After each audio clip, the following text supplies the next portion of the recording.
just build it straight up. And again, that's just confidence. When you control the center of the map, you know as a jungler instinctually, ironically enough, that you can honestly just go for a very aggressive build path and play style as well. Demonkind also did very good in this lineup, in this fight here, helping out Edward, and then eventually coming in alongside Edward to help Yue from James. And when you have a mid laner that is doing so well in controlling the rotations and the tempo of the game, in game number 1 it was the Vexana of Yue, game number 2 it was the Pharsa of Yue, then the jungle, gold laner, they're both very happy. Yeah, I really like the way that you see Renegade play this high-low slow throughout the game, because a lot of times he was body blocking a lot of that, firepower from Twisted Minds. Granted, when you have this kind of a lead, throughout the game, you're able to go ahead and soak up a ton of damage, but it was just one of those cases where Twisted Minds weren't able to find the targets they were looking for. Renegade was the anti-hitman hitman. Anti-hitman hitman. So what does that make him? Isn't he the sandbag man here? Or? He's still the hitman. He's just anti-hitman. It happened once, all right? Yeah. MP the King found Yue once. Yeah. And never again.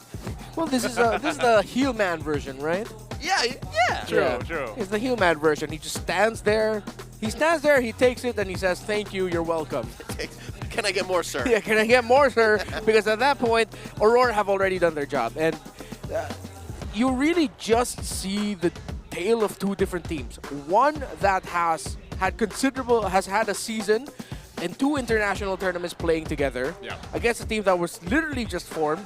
Because everything that Aurora did in this series was just, I wouldn't call it perfect, but they all did their jobs at the right time. Timing was the biggest theme from that game number 1, and that's just it for this entire series. And that's why I said, when you mentioned with the glue pick specifically, or the game plan from Twisted Minds was to mess with the timings, it was there, and they had glimpses of it. There was those moments where, it might have worked, but ultimately, again, it was just the scale of the game, and it ran out of their hands here. Which is so odd to consider, because you go into a game drafting and playing to mess up your opponent. That's some twisted way of playing a counter-punch lineup. Yeah. But just the same, you look at their draft, they're very ult-dependent. Yes. So what was the theme? What was the thing we were mentioning over and over again is they kept gassing out. They kept running out of options. It's the opposite of what they did in game 1, wherein they had great cardio going into an MMA match. They could last long, but they can't win. This is the opposite. They can't last long at all, but if they throw 5 or 6 punches, haymakers nonetheless, and they don't win, it's over. It's over. They just, It's done. It's done. It's like a Beyblade run out of stamina. They just go down and keel over. And that's what I really appreciate what Aurora did in their Did you say baby? I was going to say. A baby ran out of... Beyblade. Oh, Beyblade. I heard a Stop baby. spinning, I heard bro. a baby ran out of stamina. That's what I was saying. That too. Where have you been the past couple of days, Redmire? I don't know, dude. I like the Pharsa and Edith because it was just the perfect answer to the Twisted Minds lineup. How they wanted to form up around the map. The fact that Pharsa, Yue wasn't shy with using the Feathered Airstrike to pop Hajizi every time he saw him. I was like, what am I going to do now as a Ferris? Preemptively. Yeah, preemptively. Again, control, timing, Aurora had all of it. And not only that, but again, you saw that from the stats breakdown there too. Twisted Minds had nothing. They had 0 turrets, 0 turtles, 0 lords, obviously. A kill. They had a kill, and I mean, it looked good in some moments where it's like, okay, maybe they can win this team fight, but again, they're going to have to go back to that drawing board before their next matchup ahead of them. And RORA, they can continue to improve, because that's even what we heard over on stage with the winning interview. They do clearly stand by the fact that they have made improvements, but they can make more, and I think that's the expectation of every single team that competes in week 1, or at least the early half of the regular season. And so, again, for the opening match today, I don't know, did you guys expect the sweep? Yes. Did you expect this one? I saw the RORA win, but I did not expect the sweep. You didn't expect the sweep? I did predict a 1, man. You did. I thought this would be coming in, because the way I see Twisted Minds now is it feels like I'm just looking at Season 14 Blacklist again. Yeah. Where again, I mentioned, if ever this team somehow shapes up and makes it to the playoffs, I wouldn't be surprised. They did it last season. But I expect a very rough start. Rough start, yeah. Again, let them cook. Sometimes the best things cooked are the ones that take the longest to cook. 4 or 5 hour simmer. 4 or 5 week simmer might be the trick. A cold brew. A cold brew. Like Leave a cold it brew, overnight. so good. Yeah, overnight. that might work too, you know, overnight. We'll see, because there's plenty of time for Twisted Minds to get it together. But again, congratulations to RORA there. That's going to be it for now. We're going to take a break before our second match. Again, I'm Naisu. This is Leo and Renmar. We'll be back with you guys after the break.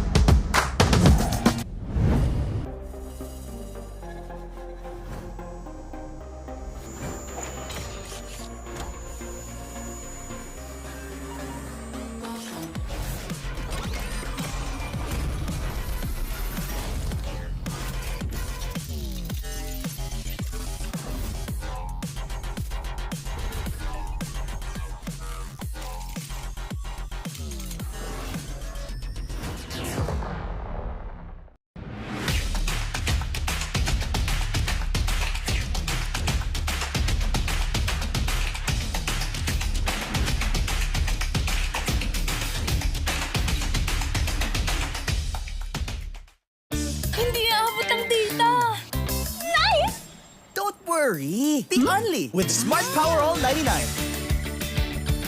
Hindi nabitin with 10 gig data plus only Facebook or TikTok and more. Load now! Who needs to go to a concert when you can own that stage with your friends? Enjoy a night of impromptu bowling tournament.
worry. The Only with Smart Power All 99. Hindi nabitin with 10 gig data plus only Facebook or TikTok and more. Load now! Who needs to go to a concert when you can own that stage with your friends? Enjoy a night of impromptu bowling tournament.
Don't worry. worry! Be only with Smart Power All 99. Hindi nabitin with 10 gig data plus only Facebook or TikTok and more. Load now! Who needs to go to a concert when you can own that stage with your friends? Enjoy a night of impromptu bowling tournament.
Hindi aabot ang data! Nice! Don't worry! Be only with Smart Power All 99. Hindi nabitin with 10 gig data plus only Facebook or TikTok and more. Load now! Who needs to go to a concert when you can own that stage with your friends? Enjoy a night of impromptu bowling tournament.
worry! Be only with Smart Power All 99. Hindi nabitin with 10 gig data plus only Facebook or TikTok and more. Load now! Who needs to go to a concert when you can own that stage with your friends? Enjoy a night of impromptu bowling tournament.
worry! Be only with Smart Power All 99.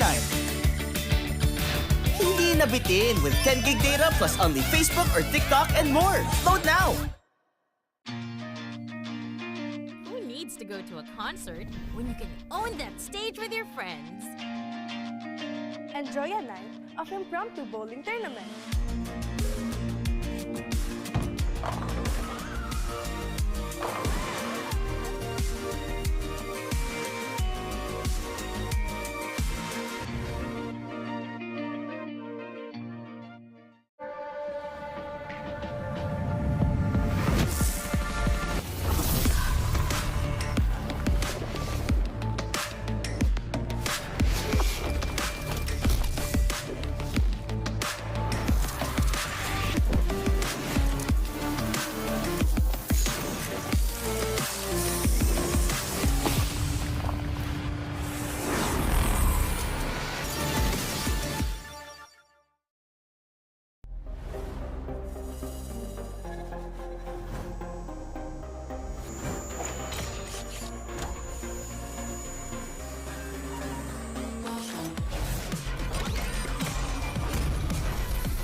Hindi aabot ang data! Nice! Don't worry! Be only with Smart Power All 99. Hindi nabitin with 10 gig data plus only Facebook or TikTok and more. Load now! Who needs to go to a concert when you can own that stage with your friends? Enjoy a night of impromptu bowling tournament.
worry! Be only with Smart Power All 99.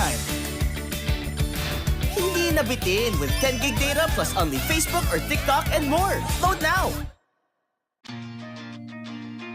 Who needs to go to a concert when you can own that stage with your friends? Enjoy a night of impromptu bowling tournament.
worry, be only with Smart Power All 99. Hindi na bitin with 10 gig data plus only Facebook or TikTok and more. Load now! Who needs to go to a concert when you can own that stage with your friends? Enjoy a night of impromptu bowling tournament.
Hindi aabot ang data!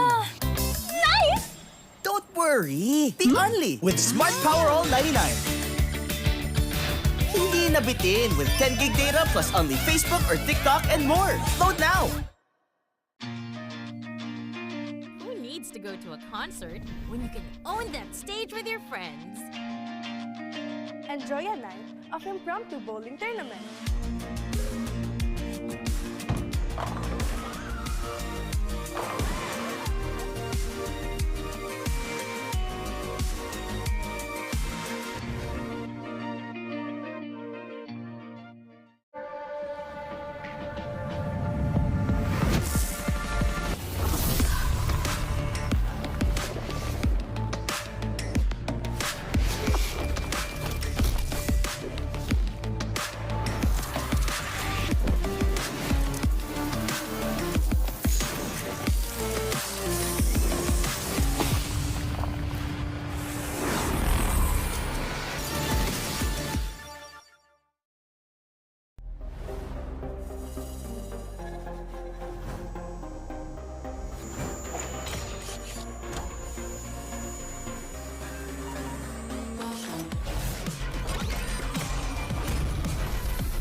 Hindi aabot ang data!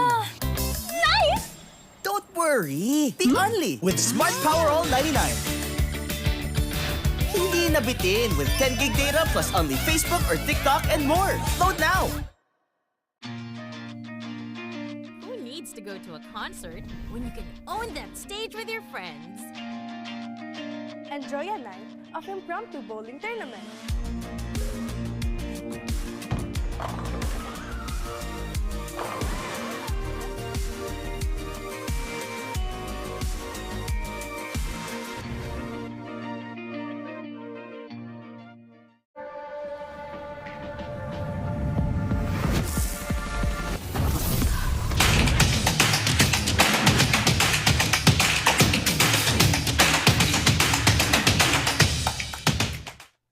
Hindi aabot ang data! Nice! Don't worry, be only with Smart Power All 99. Hindi na bitin with 10 gig data plus only Facebook or TikTok and more. Load now! Who needs to to go to a concert when you can own.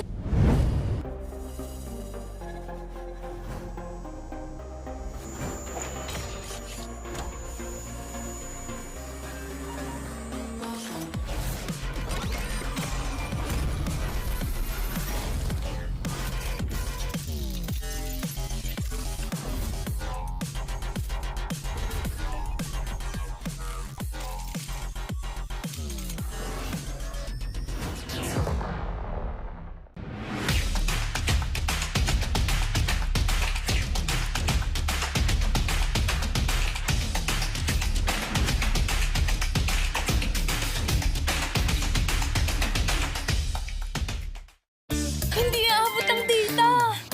Nice! Don't worry! Be only with Smart Power All 99. Hindi nabitin with...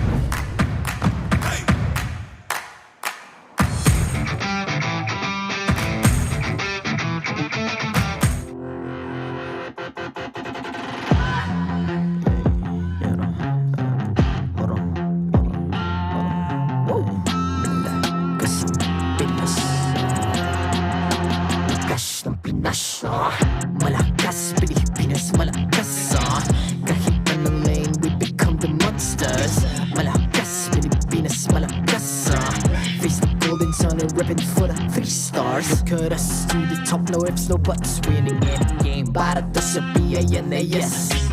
Di mo matitinag aming boses on your level. Nasa kalye man o mobile, you know I become a legend. Open fire, we unite, we winners. Built with pressure, like diamonds are made of. Switch na lane na parang gera, HP racing, may reset. Built na katang buhat ni Hilda, full load SS parang Lyra. Susundan ko ang iyong bakas, kasama patas, tagumpay natin to. Dahil tayo'y malakas, para sa Pinas. Nasa amin ang alas, hindi tuwa atras, kinikilala sa taas kasi kami ang malakas, para sa Pinas. Nasa amin ang alas, hindi tuwa atras, kinikilala sa taas, ganito kami sa Pinas. Wow! Hold on. Yeah, malakas ang Pinas.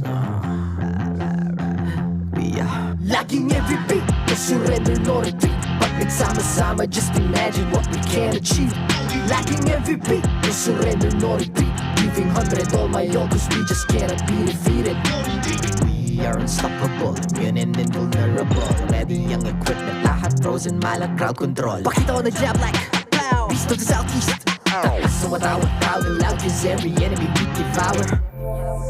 Susundan ko ang iyong bakas, kasama patas, tagumpay natin to. Dahil tayo'y malakas, para sa Pinas. Nasa amin ang alas, hindi tuwa atras, kinikilala sa taas kasi kami ang malakas, para sa Pinas. Nasa amin ang alas, hindi tuwa atras, kinikilala sa taas, ganito kami sa Pinas. Wow!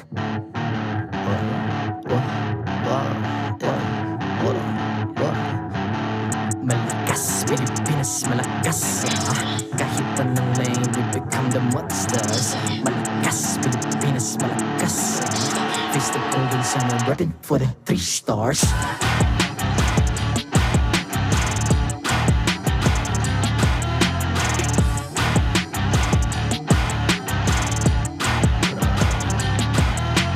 Ang lakas ng Pinas, we unite, be the stars. Ang lakas ng Pinas, we unite, be the stars. Ang lakas ng Pinas, we unite, be the stars. Ang lakas ng Pinas, we the stars. Ang lakas ng Pinas, we unite, we the stars. Ang lakas ng Pinas, we unite, we the stars. Ang lakas ng Pinas, we unite, we the stars. Ang lakas ng Pinas, we the stars.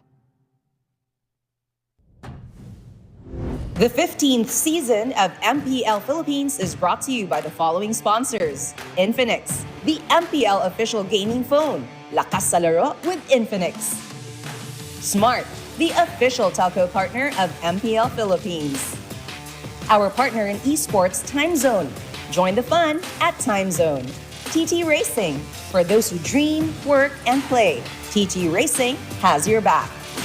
Don't miss any MPL action by following our official Facebook and subscribing to our YouTube channel. Follow MPL PH on TikTok for more content. Experience the lakas ng Pinas of MPL PH Season 15 action live at Green Sun Hotel. Grab your tickets now via official MPL PH website. All the regular season tickets are now available at 200 pesos. MPL Philippines is monitored and supervised by the Games and Amusement Board.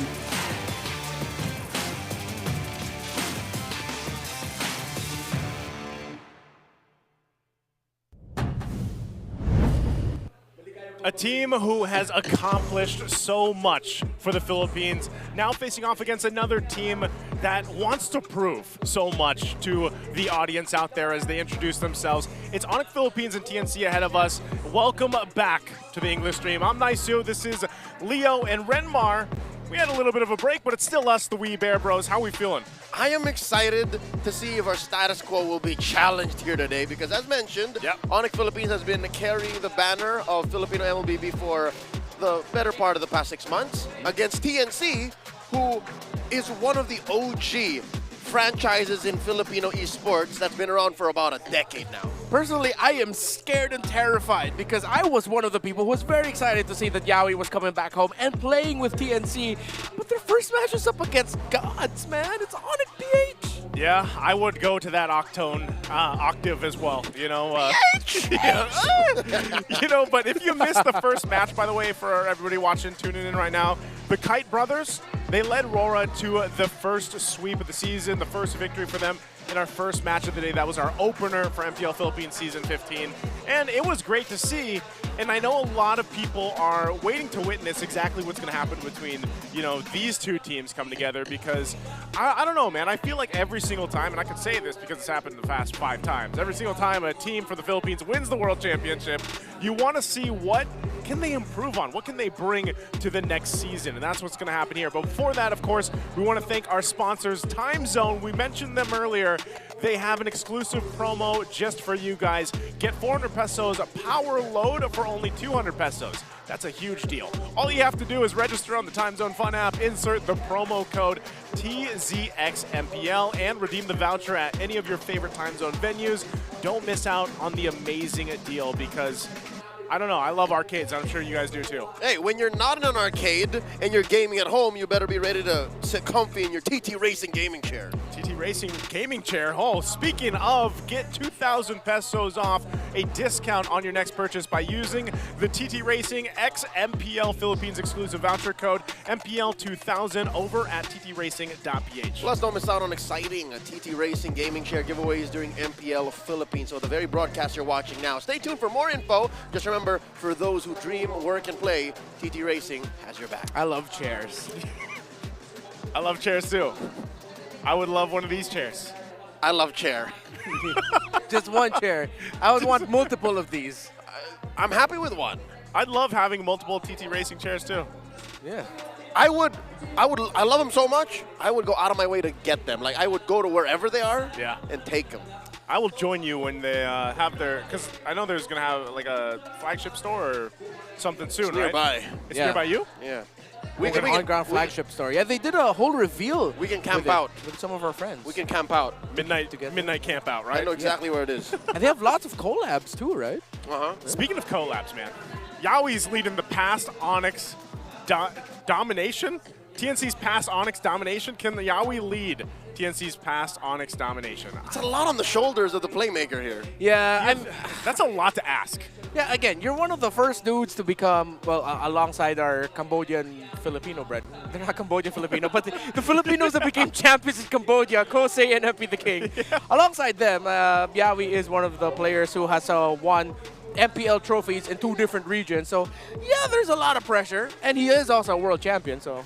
Well, you know, speaking of the world champions, Leo, why don't you take us through the world champions 7-year history? This is exactly who Yaoi and the rest of TNC are facing off against. Well, besides former 12-year-olds and 13-year-olds, Students. former amateur players. There you go.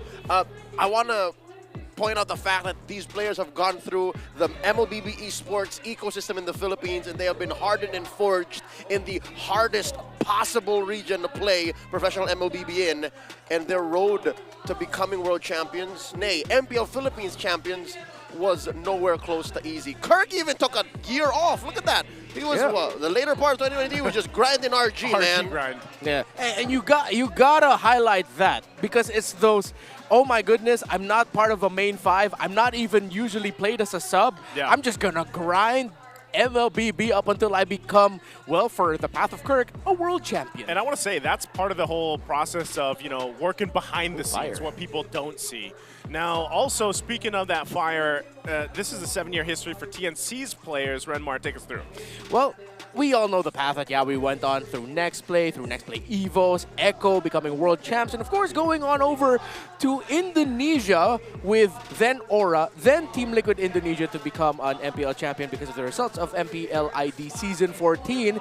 But Kozen is someone who's flown under the radar of pretty much everyone here in the Philippines, but this always feels like there's always been eyes on him. If it wasn't the eyes of RSG, it's the eyes of Minana. Now TNC.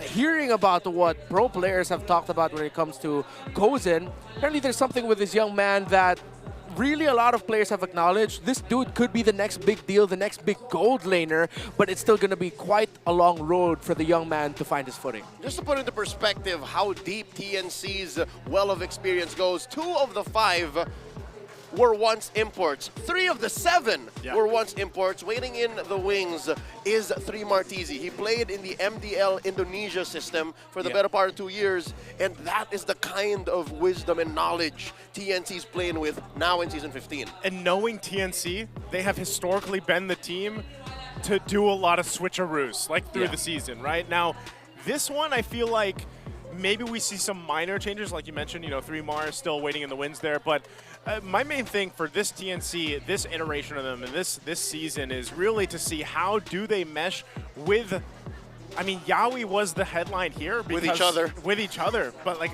again, I don't want to put everything on Yawi's shoulders. As big of a star player as he has been, and a lot of the attention that he has, again, we're still looking at this whole team lineup from TNC and what can they accomplish together as a team here.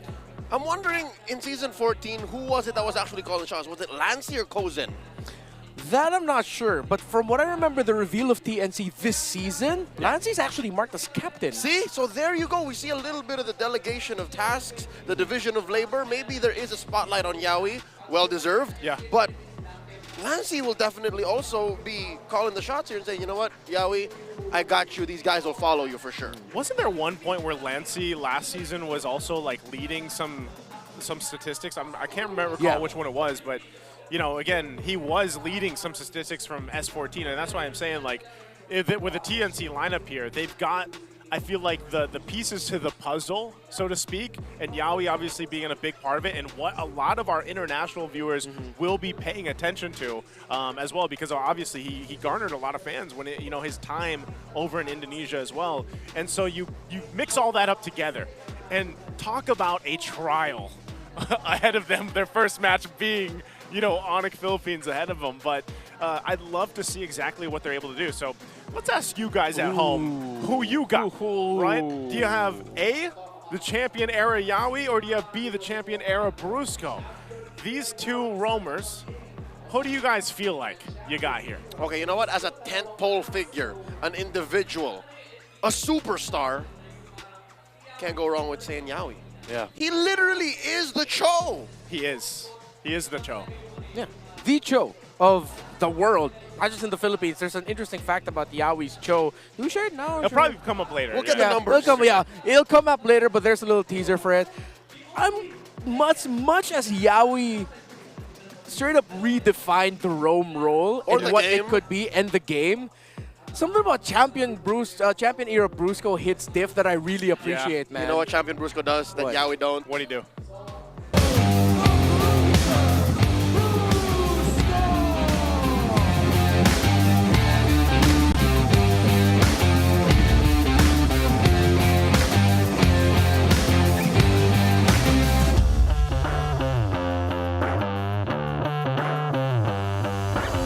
and to face off against the reigning champions of the world and of the Philippines.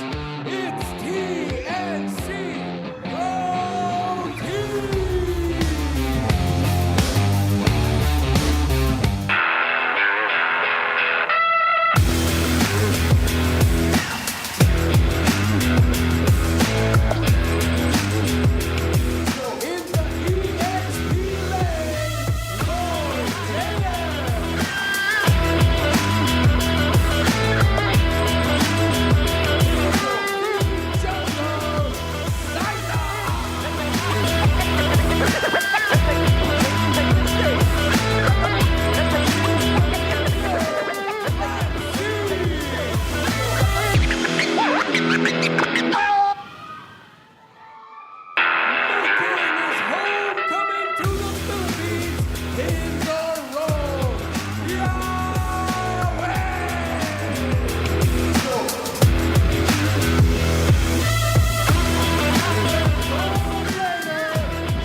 Why not?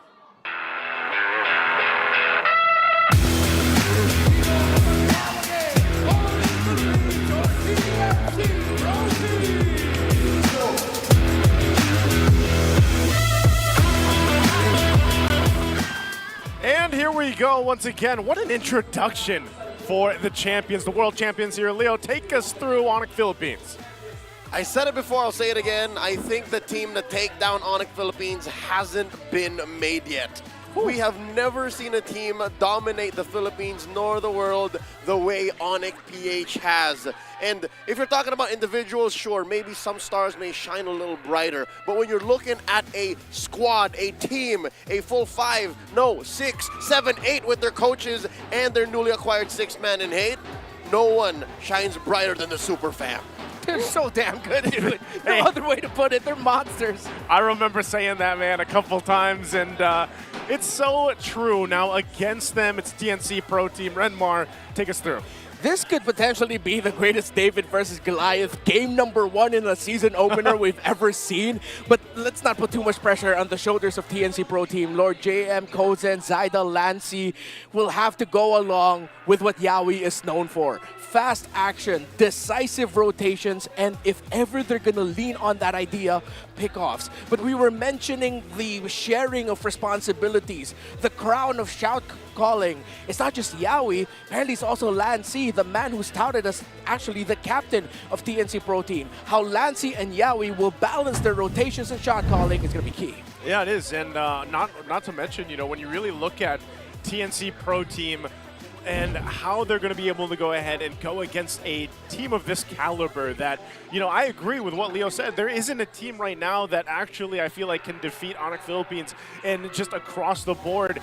Well, this could be a great showcase of what TNC Pro Team is bringing to the season, and that's the biggest thing here. Now, expectations, I think for a lot of people that have been following, you know, the league for a while, might just look to see if TNC Pro Team can, if they take a game off Onic Philippines in this series, I feel like that already is a huge accomplishment for any team, really, that does end up eventually facing Onic Philippines here. That's right. The last time we saw a team this dominant with the world thinking who can beat him, who can stop the streak, was Blacklist International. Yeah. And in Season 8, it was Onic PH then who broke it in half, that streak. So with that said, who's to say that an underdog like TNC couldn't do the same?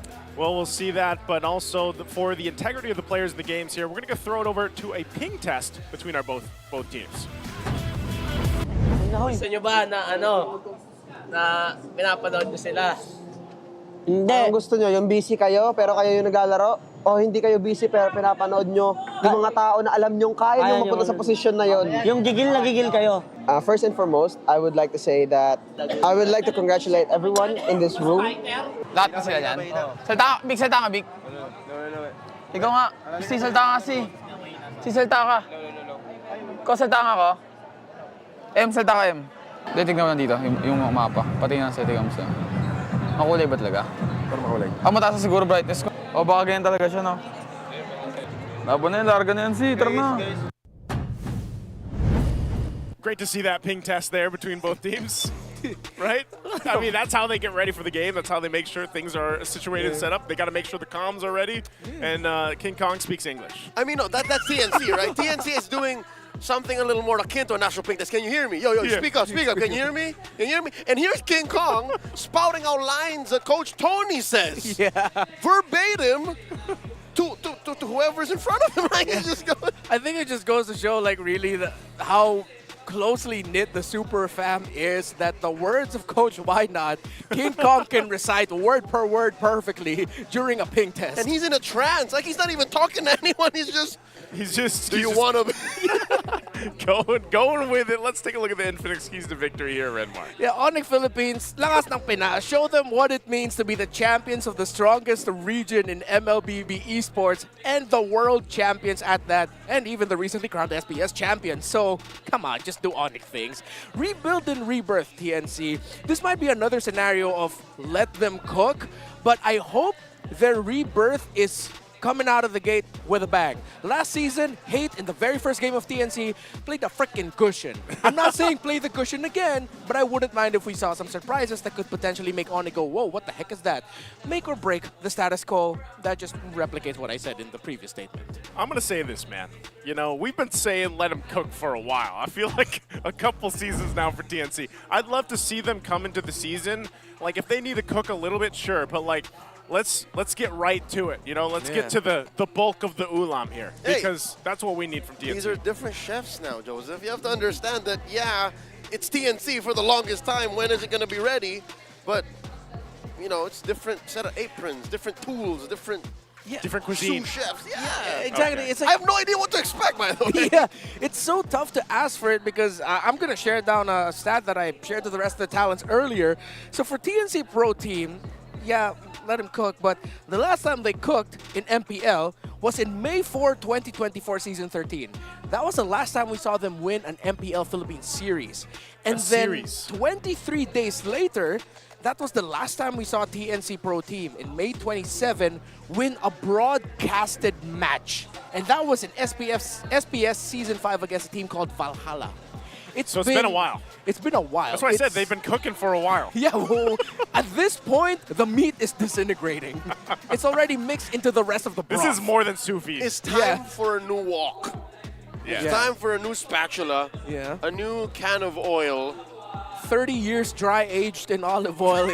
At this point, it's just finally time to wash the pan. Yeah. This is why, you know, they are phoenixes, right? They do go through the rebirth. But again, their first match is against Onic, bro. Who made that happen? I don't know.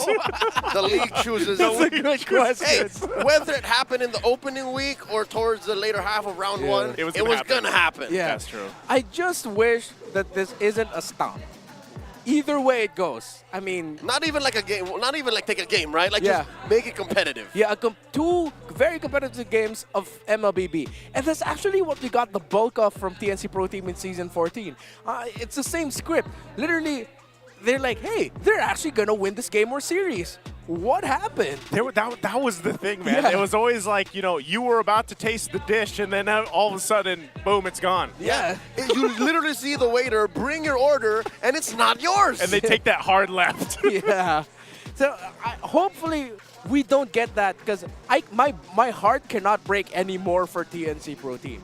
Meanwhile, for Onic, all I could say is maybe you guys could go just a little bit easier. No, I'm kidding. No, definitely not. That is not the champion's way. Yeah, that's not the champion's way. But yeah, it's tough because with what they showed in SPS, that made me terrified of Onic even more. Yeah. For this coming season of MPL Philippines. Look, they 4-0'd their brothers in Indonesia. Yes. What makes you think they would not take it all the way against another Filipino franchise? Yeah, I will not be surprised if somehow Onic wins this 4-0. Somehow they just get like 4-0 there. It's like, oh my God.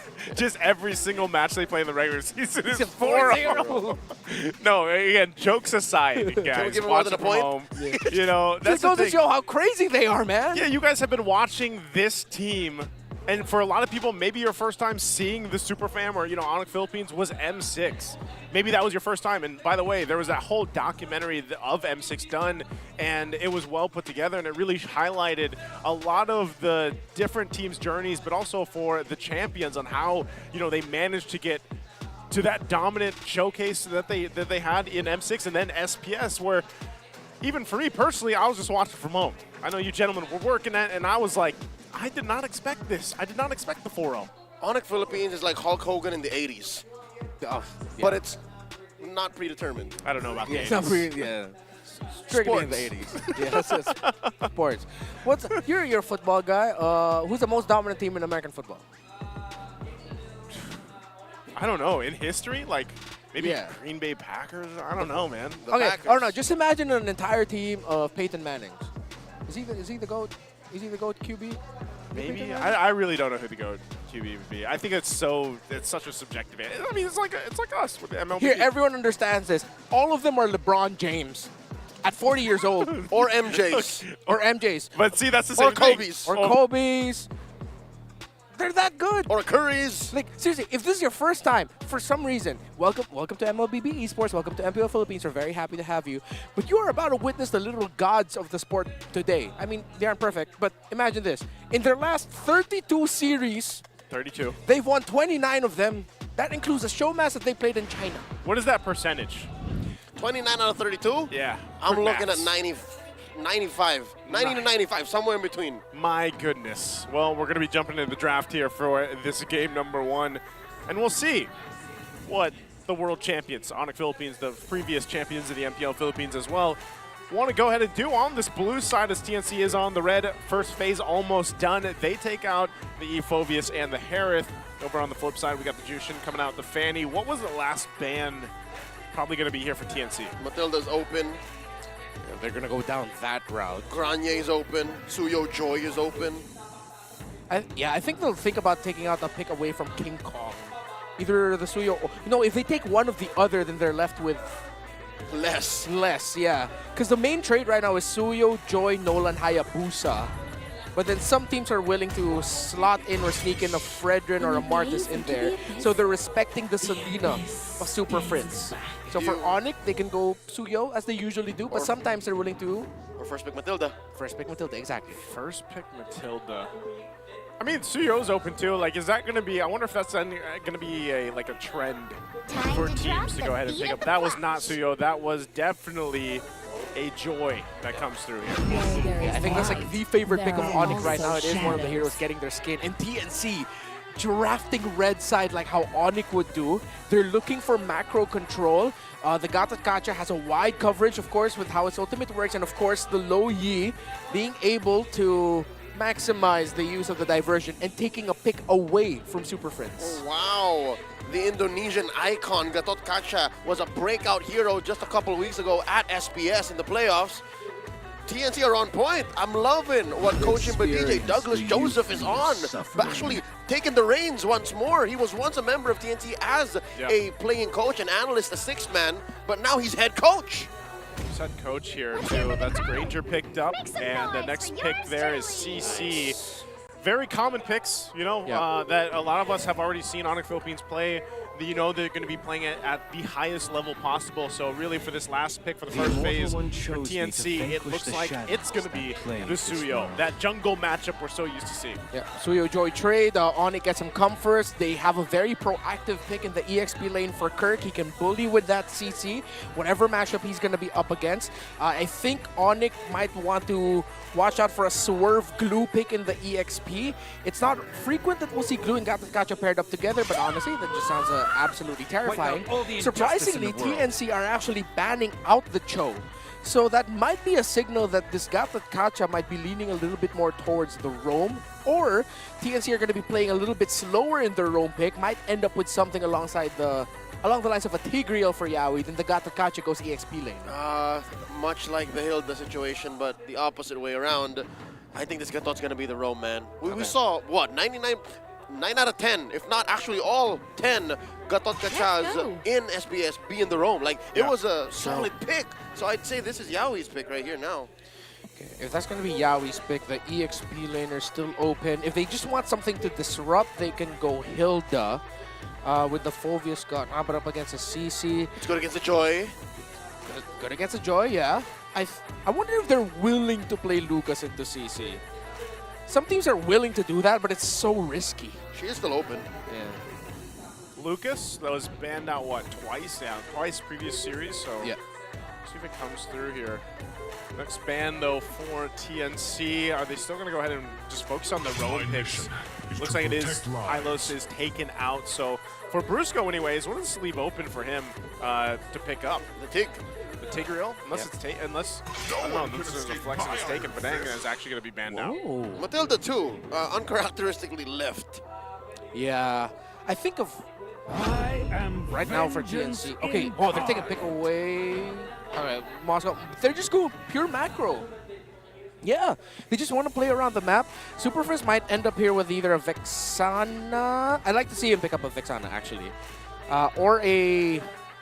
he can Farsa. Farsa should be good. He'll just have to really time it against Yaoi's initiations. Both are good because they can check bushes for the diversion. Yeah. And Yaoi's jump. I'd like to see the Farsa just because at least he can rely on the Wings by Wings to get out from the Avatar, the Guardian, or the diversion. You know, it's better than if he was the Vexana and he's just relying on, you know, the kit or the flicker. Yeah. And just sheer footwork. Literally. Gotta get out of here. Athleticism, you know what I mean? Let me just sidestep. This is a very Onic draft from TNC Pro Team, not gonna lie. They studied their opponents very well. Their priorities. There it is. Farsa and, of course, the Khalid. Alongside the Tigreal is one of the go-to picks of Brusco. That's a pick that goes as far back as M6. Yeah. Wait, what was that last pick for TNC? I don't know. We're still waiting for the last TNC pickup. Was that a blitz pick? Not showing up yet. I don't see it behind us. Yeah, it's not a blitz pick, but it is up on our screen. What's the roamer, sir? The arena. Will it be a roam? Gotta be. What do we got here? Oh, no, sorry. What's the XP? I'm pretty sure this is a roam, Gatot. I wonder if they're going to go Edith. There's no slot in for a Ruby. They need some hard grab. They need a little bit more easy to pull off crowd control. If that is a roam, Gatot. Terizla's out of the picture. Arlo, though. Arlo! I would like an Arlo. Fight for the ultimate answer. They just go Hilda. Maybe it's because the last series soured me towards the idea of Hilda. Yeah, me too. I just blanked out. Yeah. I didn't even consider the... Oh, wait, no. Well, yeah, I did. We did mention it earlier in the draft. It's a good counter to the Joy. Like, you just live in King Kong's face. Yeah, we did mention it at the start of the draft. Yeah. But that's XP, right? XP Hilda. Yeah, so it's an XP Hilda. Yeah. XP Hilda this time around. They got a contract for Yaoi. I think, again, I like what TNC brought to this game one, but again, they're gonna have to cover every single base. That's just the box that every single team that has to play against Onic Philippines has to check. That was the case last season. Yeah, and again, the draft of TNC feels like, other than it just being a mirror match of like, hey, it feels like it's Onic versus Onic in terms of the hero matchups. You could say it's like Onic versus TLID, Onic versus RQ Hoshi. And if it's Onic versus Onic, Onic PH wins. Yeah. You can't play the teams lined up better than them. If somehow TNC, again, with how much we highlighted Onic PH, if TNC can even just take this game, that's already a massive statement. See if they're able to pull it off here. We're jumping right into the Land of Dawn here. Last match of opening day for us for MPL Philippines at Season 15. Can TNC Pro Team do it and surprise us all against Onic Philippines? Very aggro start at the center of the map by Superfriends and Brusco, knowing that the Khalid can bully the Gatakacha and Lo Yi. Actually, if I'm not mistaken, Brusco has not yet popped his region, but Yaoi has. So that's a little bit of an edge that Brusco has. Man, and Brusco, too, you know, for the most part, whenever he plays this Khalid, he's had some game-winning, I would say, just set potential, even on the biggest stages. And that's something that TNC obviously has to worry about. And the fact that he can also take a lot of attention, Kelma's taken a couple shots. Of course, that gold lane matchup, but here, bottom lane. Oh, that's a quick rotation. Hope we can see it. He has a Vengeance, at least. Kirk survives the 2v1, and he does pop the Vengeance, yes. So across the map, you see Onic PH winning the gold lane while they lose the EXP lane. Not entirely so, but the first rotation at the least. In terms of the emblems, is that really a Master Assassin on Kirk? It looks like it. He just wants to be aggro up against that Hilda. That's crazy. That's a rare spot. That's a rare sight to see. You know what surprised me more is with everything that's happened in mid and in bottom lane, yeah, Kelra just chunked half of the gold shielding on the gold lane turret. Yeah. If what Big happened money. if what happened in the EXP lane wasn't a considerable win for TNC, definitely you could say at least for the first maybe next 2-3 minion waves, Kelra is winning the gold lane. Not only that, but he also went that Fury Hammer, right? So he's got that little extra penetration damage towards the Mozcom. So wants to win those trades. He still looks like he's going for it too. Right now it's TNC to go ahead and start up this turtle though. Might be able to go ahead and secure this one. Feathered airstrike by Super Prince, preemptively used. Kirk going into the back line. Zaida goes down. The Kirkitect draws first blood, traded out for. Brusco popped as well. King Kong gets to work in on the turtle. Retribution still on point despite the man advantage for TNC. Onic takes it. That was perfect positioning by Onic. A great use of the feathered airstrike from that area by Super Friends. Caught TNC off guard. At the same time, the timing of them just jumping on Zaida, hounding him. The late entry of Kirk meant that the Suyo was just pressured. You see that diversion play up here on the top side too. They missed it by a little bit. I mean, they were trying to possibly catch out Kelra on his rotate back up, but unfortunate they weren't able to do it. So things are going to reset. Brusco almost at level 4 available to him. Well, Yawi a little bit ahead. Feathered airstrike coming down already. Whoa. Committing the flicker, so definitely the Monster Mage was looking for some blood. SOD thrown out by Kozin, just a preemptive measure. Let's go of the ult. And they're rotating up. It looks like they're trying to shut down Kelra's early advantage, but it's not going to happen. Does that work? Yeah, this is really tough because the rotation that TNC did at the center of the map was to sort of balance out Kozin losing the gold lane. But because Super Friends got to pop him and he was forced to go back, they lost the gold lane even more. So at some point, TNC just needs to start allocating some resources to, with the turtle up there, I think try to get Kirk out of lane and then eventually help Moskov out more. That's worth a flicker, gentlemen. I'll take that call like 4 out of 5 times. I would always flicker as the Farsa to take Kozin down. Yeah, just delay him a little bit further because you already saw the gap between the gold laners. What is it, about 1,000 plus at this point, and Kelra knows he's got that bit of an advantage. Brusco checking out the backside there, but he is going to get spotted out. He is just going to zoom on out, though, just fine. Sandwalk is so dirty. You saw how much Zaida committed to trying to take down Brusco, and Brusco just says, nope. Oh, Lord JM down bottom. The level gap. Master Assassin. Clean. There you go. This answers the question. Yeah, there's definitely Master Assassin at work there. I was like wondering, where is the damage reduction on the, since he's under the turret? I was like, oh wait, all right, yeah, the CC has Master Assassin. It's an assassin with a yo-yo, man. Yeah. You know? That sounds terrifying. That is a mid-season anime villain that potentially might come back for the next. Ooh. Brusco pushing back 3 members of TNC. In comes Lord JM. That's a 4-man presence from the Phoenix. And they pull the turtle slightly toward their side. Here comes Kelra and King Kong from the flank. Brusco, less than half health. The SOD thrown out by Kozin. Sees that there are a lot of Sonics on that side of the map, and they do take the dance slow. Kirk down to 1/5 of his health. Good reset though by TNC Pro Team, and even Onic, they decided to reset it. But now Onic has spent a lot. And they are going to commit the feathered airstrike. Blasting Yawi. Pops the AOG. No one home. Brusco taken down by Lord JM. Death by Snoo Snoo. Oh, Yawi on the run. He does go down, though. Super Prince gets that one. The clap back by the Monster Mage. The Super Fan has her eyes on the turtle. Zaida retreats, and just like that, Kelra won't let him go. And the second turtle goes over to the world champions once more. And now Onic Philippines are continuing it. They want to invade. Let's see if they'll be able to get this orange buff. King Kong does have his retribution. But no, it's just forcing TNC to react and watch. The beast is playing with his food and steals one away from Zaida. Onic Philippines. It's crazy because I was just about to say that was oh wait, bottom lane. Kirk, that's 3 of them. Oh, he's not gonna survive this one. Serving up a kill to Kozin. Great job at least finally, you know, to get a response because it looked like things were really tipping in favor of Onic Philippines there. But at least TNC finds a kill now on the bottom side. They should be able to get some push there, but here's the response now from Onic Philippines. Yawi put down to less than half of his health. Brusco catches a few. The flicker raging sandstorm. Yawi down to 1/10 of his health. JM looking for a kill. Brusco gets hit by a stray SOD. Double kill for Kozin. Super Prince buys it. AOG by Yawi. Might have been a little too risky. Backs off. Overheat by Onic Philippines and TNC now with the counter.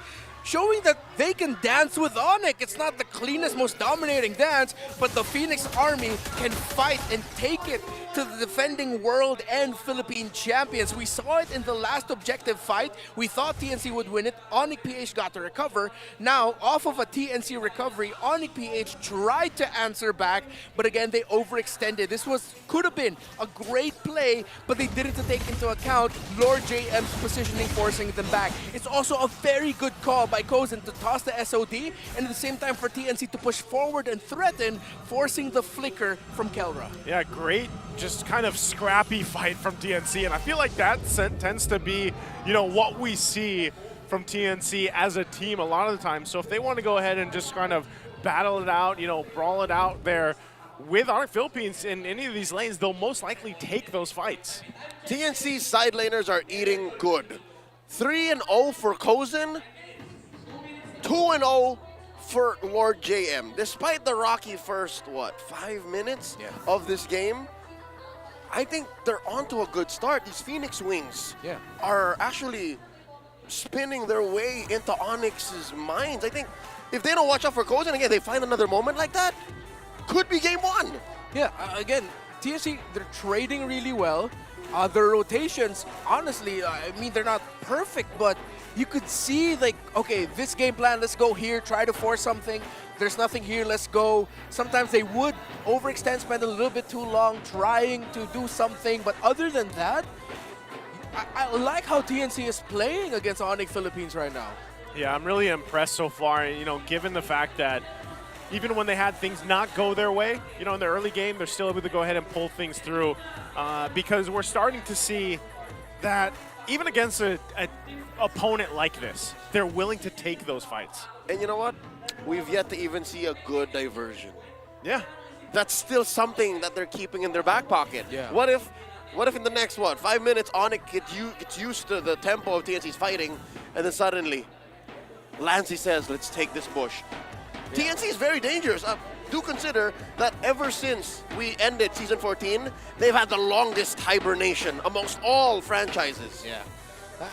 We did see a glimpse of what a really good diversion from TNC could do. It was that pick off in Kirk just to balance things out. But yeah, we haven't seen the really big one that completely gives favor and momentum in the game for them. But I think I could see that happening. Really, I don't know how to explain it really enough. It's my job to explain things, but I don't know how to explain it. But there's something right now with the timings and the decision-making of TNC Pro Team that's just making me go, damn, that's pretty good. I like what you guys are showing right now. Keep that up. I just want to, and I don't mean to be a party pooper here or to douse any flames out, but remember, a lot of us from last year or last season, we felt the same way when TNC's doing good in, you know, early portion of the game. So I would love to see the different factor here for this one is they carry through, like they finish through. I mean, this goes back to even traditional sports where like you could start strong but make sure you finish, you know, and I feel like that has been the story for TNC as we head back into the game. Jumping in, we're 7 minutes in to catch you guys up here. Turtle is almost up. Last one, the third one of this game. All of the above mentioned is true, but just the same, looking at that mini-map, it's still blue, all right? And all the Turtles went to Onic despite the great start from TNC. So they can count their blessings, understand that that big play could still happen, but Joseph is right. They have to follow through, man. Good wave manipulation up top, meaning it's taking a while for Kozen to show himself. It's going to rely on an SOD to land. Turtle down to about half health. Early hits on the ults from Onic Philippines, and Brusco jumps in. Yaoi bites it. That's a man down. Lord JM is going to follow through. King Kong gets another. 3 players left for TNC, and off the cusp is Kozen farming off him. Great execution there by Onic Philippines. They, again, how many times have we seen this from Onic when they have, is he gonna steal it? Oh, too close for comfort, man. Nope. But yeah, TNC Pro Team are gonna lose a purple buff here. Nice try there, Kozen. And yeah, good condition check. Super Friends landing the feathered airstrike hit, Brusco being in the right position to follow up, and everyone just collapsed at the same time. Great timing by Onic PH. It was vintage Onic. Oh, and they're still collapsing down. Lancey survives with just a sliver of health. Kelra snipes him through from downtown. The AOG knocks up 2. Super Friends bitten down on, but Kelra gets the vengeance kill. And this is part of it too. You know, he just picked up a Sky Piercer, so now that Kelra goes and continues to build up, the shields are gonna pop. You know, even before this Lord comes into play here, about a minute away before it can get taken.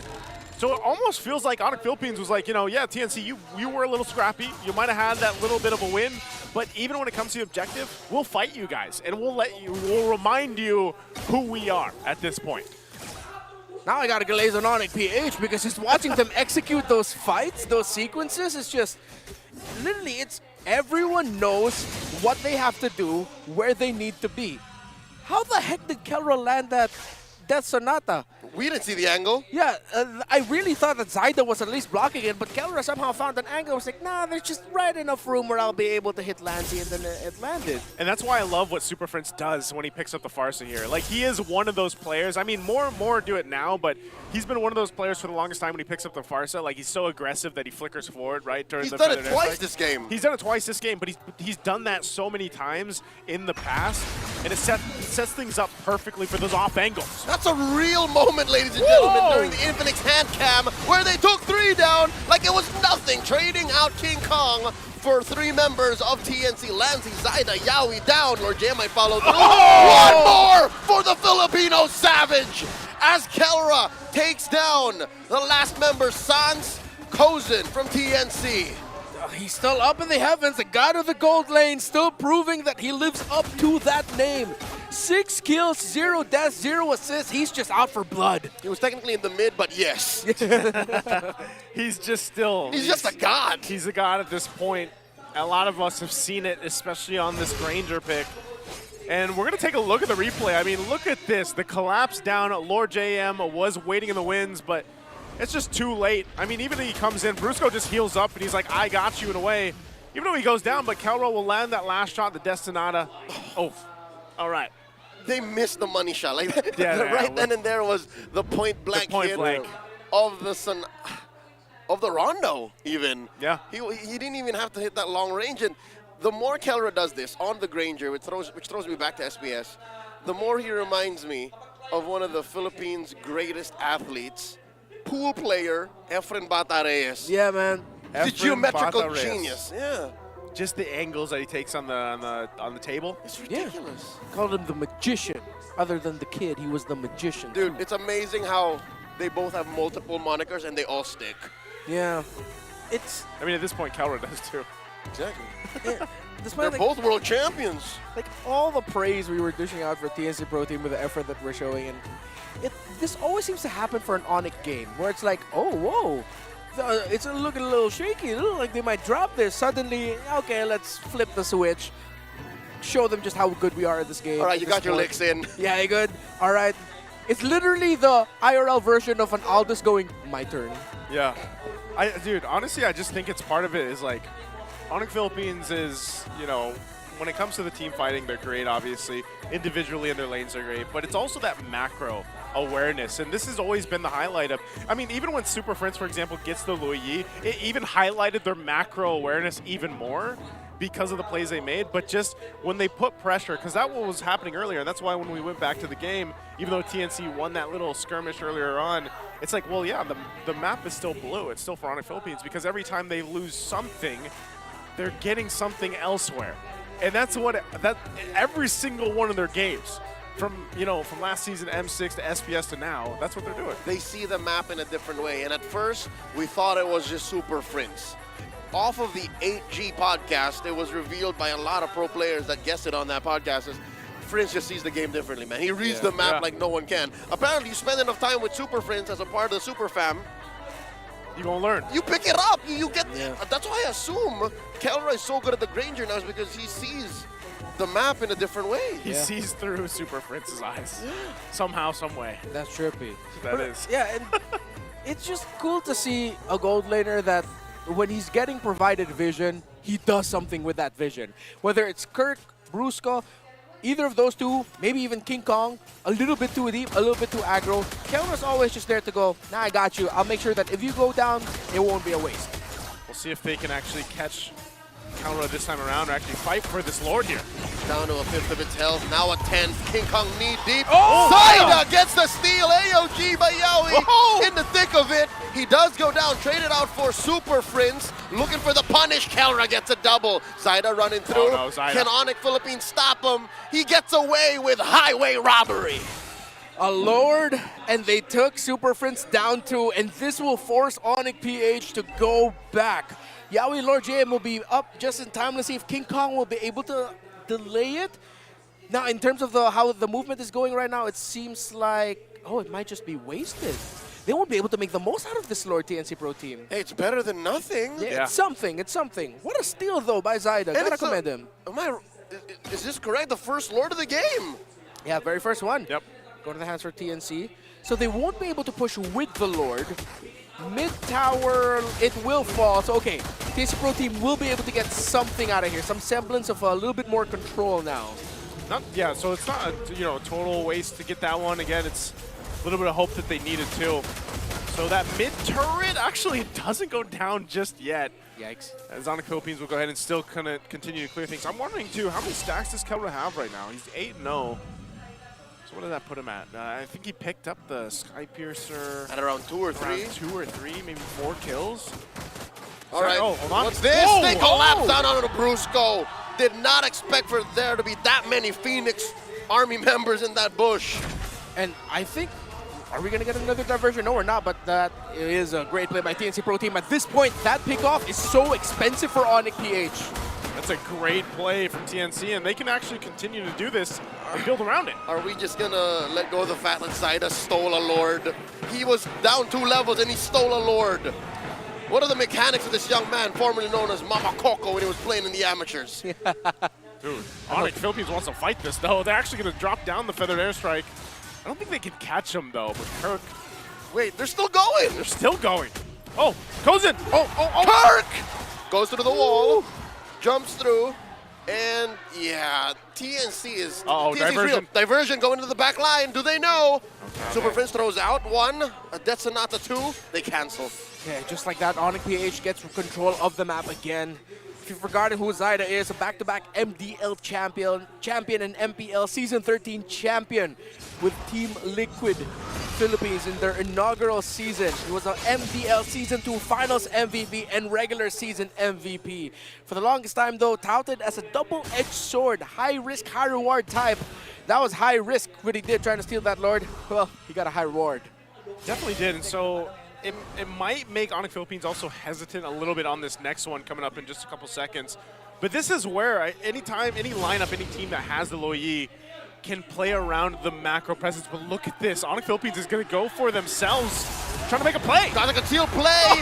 Raging Sandstorm on a 3. SOD hits no one. Lancey's down. Bruce continued out for Zyda gets a kill. Look at the back line. King Kong takes down Kozin. The shutdown onto the Moskov. And Zyda her tail. But Kelra shuts him down. You ain't going nowhere, son. 3 for 1. Onic back on the board. What a scramble by these two. And at the end of it all, it's TNC Pro Team. Who's suddenly surprised. Lord JM, he tried to get away. Couldn't find a bush. Kelra gets him. And now TNC have to play from the back.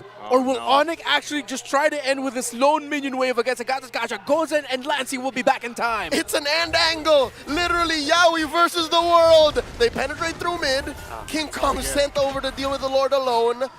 And Onic PH just going for insurance. And that's what I'm saying. You know, this is a showcase that even so, Onic Philippines will find that conceal. They went around the corner. They caused some chaos against a lineup like this from TNC, and they end up still protecting Kelra. Like, looking at this replay, look at the positioning. Kelra's able to be okay, even though in between Lord JM and Kozin, and they still survive. So he joins this fight, pops off a couple shots, and catches Zyda here at the end. So with that, they get the Lord, they get that 1 turret, and now they get prepped and ready to approach the base of TNC. We've always talked about how Onic PH, suddenly it feels like they're coming from, or at least Kelra, King Kong, Kirk, usually those 3 coming from all angles. That was literally the entire team coming from every direction possible in the game. Oh, and at this point, once again, Brusco using that conceal ready. The turrets are going to go down. Still the top is up. That second tier finally falling. The Lord's cleared out, though, so TNC, can they stay in this game? Yaoi will go ahead and charge on up the Unbreakable. They're going to clear these waves. Another airstrike. Reggie sends up the answer. Cancelled. AOG revitalized by Yowie. Catches Brusco and Kirk. Vengeance already in the SOD. Kozen takes it point blank. Kelra takes down Yowie. That's a man down for TNC. Finally, the last inhibitor falls. TNC just a bare base left. Kirk actually got to block a really good SOD angle. Since Kirk blocked it, Kozen couldn't find the perfect gag angle for his ultimate. King Kong catches a few beads from TNC. Pushed them out. Cleared. The Phoenix Army lives on another day. Okay, TNC will actually stay in the game despite losing all the turrets, though. They still have some fight in them. Waves pushing up on top and bottom. Are they actually going to still go for the end angle here? The Super Fam is relentless. They want to end it. Feathered airstrike by Super Prince. Look at the back line. Scrambled. Lancey trying to go up against the god in the gold lane. Kelra does call the shot. Kozen comes in. The wind of nature. Not enough for Kelra to survive the shutdown. 11 kills worth of gold. Side taken out by King Kong. The fight continues. 2 for 1. The current trade. Lancey's down. Yowie fighting for his life will not work out. 3 for 1. This is still an end angle. Lord Jame and Kozen left. They're going to have to keep it together here. It's only 2 versus the 4. Kozen gets jumped in on by Brusco. Strike served up with a few salvos of Super Prince's feathered airstrike. The base still left standing. There's one siege minion. The base is going to fall. Onic Philippines takes game 1. You can't count it out. The Onic Philippines is super fam. The world champs will take it game number 1. But man, what a performance though from TNC there in game 1. Yeah, they showed up, but it seems like with every time we saw TNC do something great and make us think, whoa, can they actually do this against Onic PH? Onic PH reminded who the hell they are. Ooh, man. I was holding my breath there at the end because even with Kozen there, I feel like him alone, the decisions he made with the SOD on some of those moments and some of those angles, hats off to him, man, to be able to go and try to do that too against a team like this. And I don't know, I have that same feeling now, Redmar. You know, there's still that fire burning in me for TNC here. Right, there's something bubbling up in there. It's a roller coaster of emotions. That one last sequence alone, in the final minute of the game, you could have sworn maybe TNC can do it. Yeah. I think what got them though was what I thought was going to be a good play, but it turned out all against them. It was the diversion. They decided to supplement what Kozen did against Keller. It's like, our Moskov needs help. If the Moskov didn't have the blink to be able to get closer to the base, it would have been good that they decided to diversion that deep. But I think the diversion was just a little bit too far from safety. Yeah. And it was in the middle of the entire line of Onic PH, ready to answer it, ready to help Kelra. Speaking of Kelra, MVP of the game, 11-1-2. And he got a little spicy there at the end too, but great performance for the Grangers. I get it though. If what TNC was thinking was to take down the MVP, this young man right here, it would have been worth it. But that's the danger of it all. You committed that many resources to just take down one hero. Yeah. It eventually became a 1-for-3 and you're already losing the trade. Yeah, I think if they held on to that diversion, they already would have gotten that kill onto Kelra. Eventually. But again, you can't fault it. It's such a tough call to make in that scenario. It's just also very unfortunate that typical Onic PH things, they were ready to respond. And if you look at the MVP highlights of Kelra here, that's his theme for this game. He's ready to respond. You bring my frontliner down, but I got the info that you're low. I'm ready to toss my Death Sonata, rinse and repeat. And that was that angle we were talking about too, you know, how he lines up some of these shots with a Death Sonata. And again, it was really just the approach that Onic Philippines took as a team. How they adapted it throughout this game is really what stood out to me. And, you know, like you mentioned too, the usage of that diversion plays a big part in what TNC was able to do. And I think even at that last one that you guys were mentioning, it was unfortunate because of the fact that Yowie was also too far away from the team when that was sent through. So then they couldn't have the proper follow-up that they were looking for. But there's some phenomenal team fights here, man. I mean, from both sides through the entirety of the game. They decided to double tap Keller. I think that's one of the main issues. If it all just came down to that last team fight and they just, you know, said, Keller's going to die anyways, let's go for something else. Yeah. Then maybe we have a... See, look. Yeah. This is that one, yeah, right here. See, Yawi gets cut Oh, off. this is too. post sequence. This is post sequence. That was the diversion. Like at that point, Kozin was fine. Yeah. But again, that's a really tough call to make in that scenario. Split the timings second. were so tight. It's split second. If I was TNC, not gonna lie, I probably would have made that call too, to just go, you know, let's go diversion. It looks like they're split, but Onic PH were not split. The bulk of them were where that diversion landed. That is Schrodinger split. Yeah. It's split, but it's not. Yeah. Up until you actually see it happen. Yeah, and this is, again, I just want to go ahead and say, like, this is TNC, a team that maybe a lot of people don't have that much expectation for so far, but this showing in game one on how they could come together, especially at the end of that game, shows a lot in what the potential for them to be. Again, you know, they did lose this game one. Onic Philippines played their role to the T, and Kelra, they didn't have an answer really for Kelra. One thing I really like that here is actually the build of Kirk. He went War Axe, Brute Force, and then those last three, Oracle's a usual go-to, but for him to go Blade Armor plus the Vengeance, that is one of the reasons why Kozin was kind of like annoyed with this CC, even though he had a very good KDA. And he also decided to go for the Sea Halberd. He knew just how much damage he could do as the CC, with how tanky CC is, actually quite deceptively tanky. It felt like the Master Assassin emblem was a foreshadowing, because this CC was played like an assassin in some regards. He put blades on his yo-yos. Yeah. It could have been a dominance ice, folks. That's the logic here. You usually build defense on the CC, but he said, no, I'm going for the throat.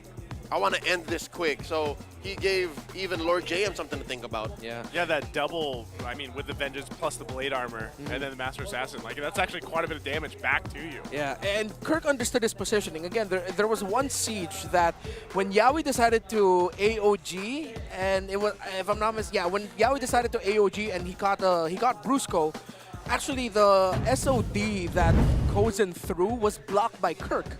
If that didn't get blocked, it would have hit an angle wherein the Onic Philippines would have gotten sandwiched by members of TNC Pro Team, because now you have a Moskov close to your back line and everyone else is still marching forward. So it just adds again to the idea of Onic PH just know where they need to be at exactly the right time.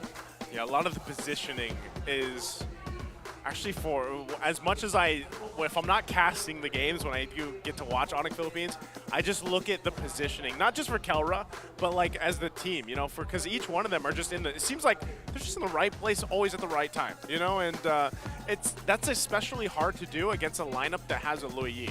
That's meant to kind of like throw you off, you know, on your positioning. So great response there, like I said, from Onic Philippines, but TNC, I like what they showed. They tried the Lui Yi against the Lui Yi.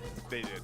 Yeah. But I mean, even in the draft, like that was a good snag. You know, take it away from Super Prince. Yeah. And I don't know why, but I can't go. I keep coming back to Kozin here. I was really impressed by how he decided to play this. I thought he had more deaths, but 612, that was crazy. Yeah. Well, also, guys, we have a little video for you guys for Golden Month. We'll explain it after this.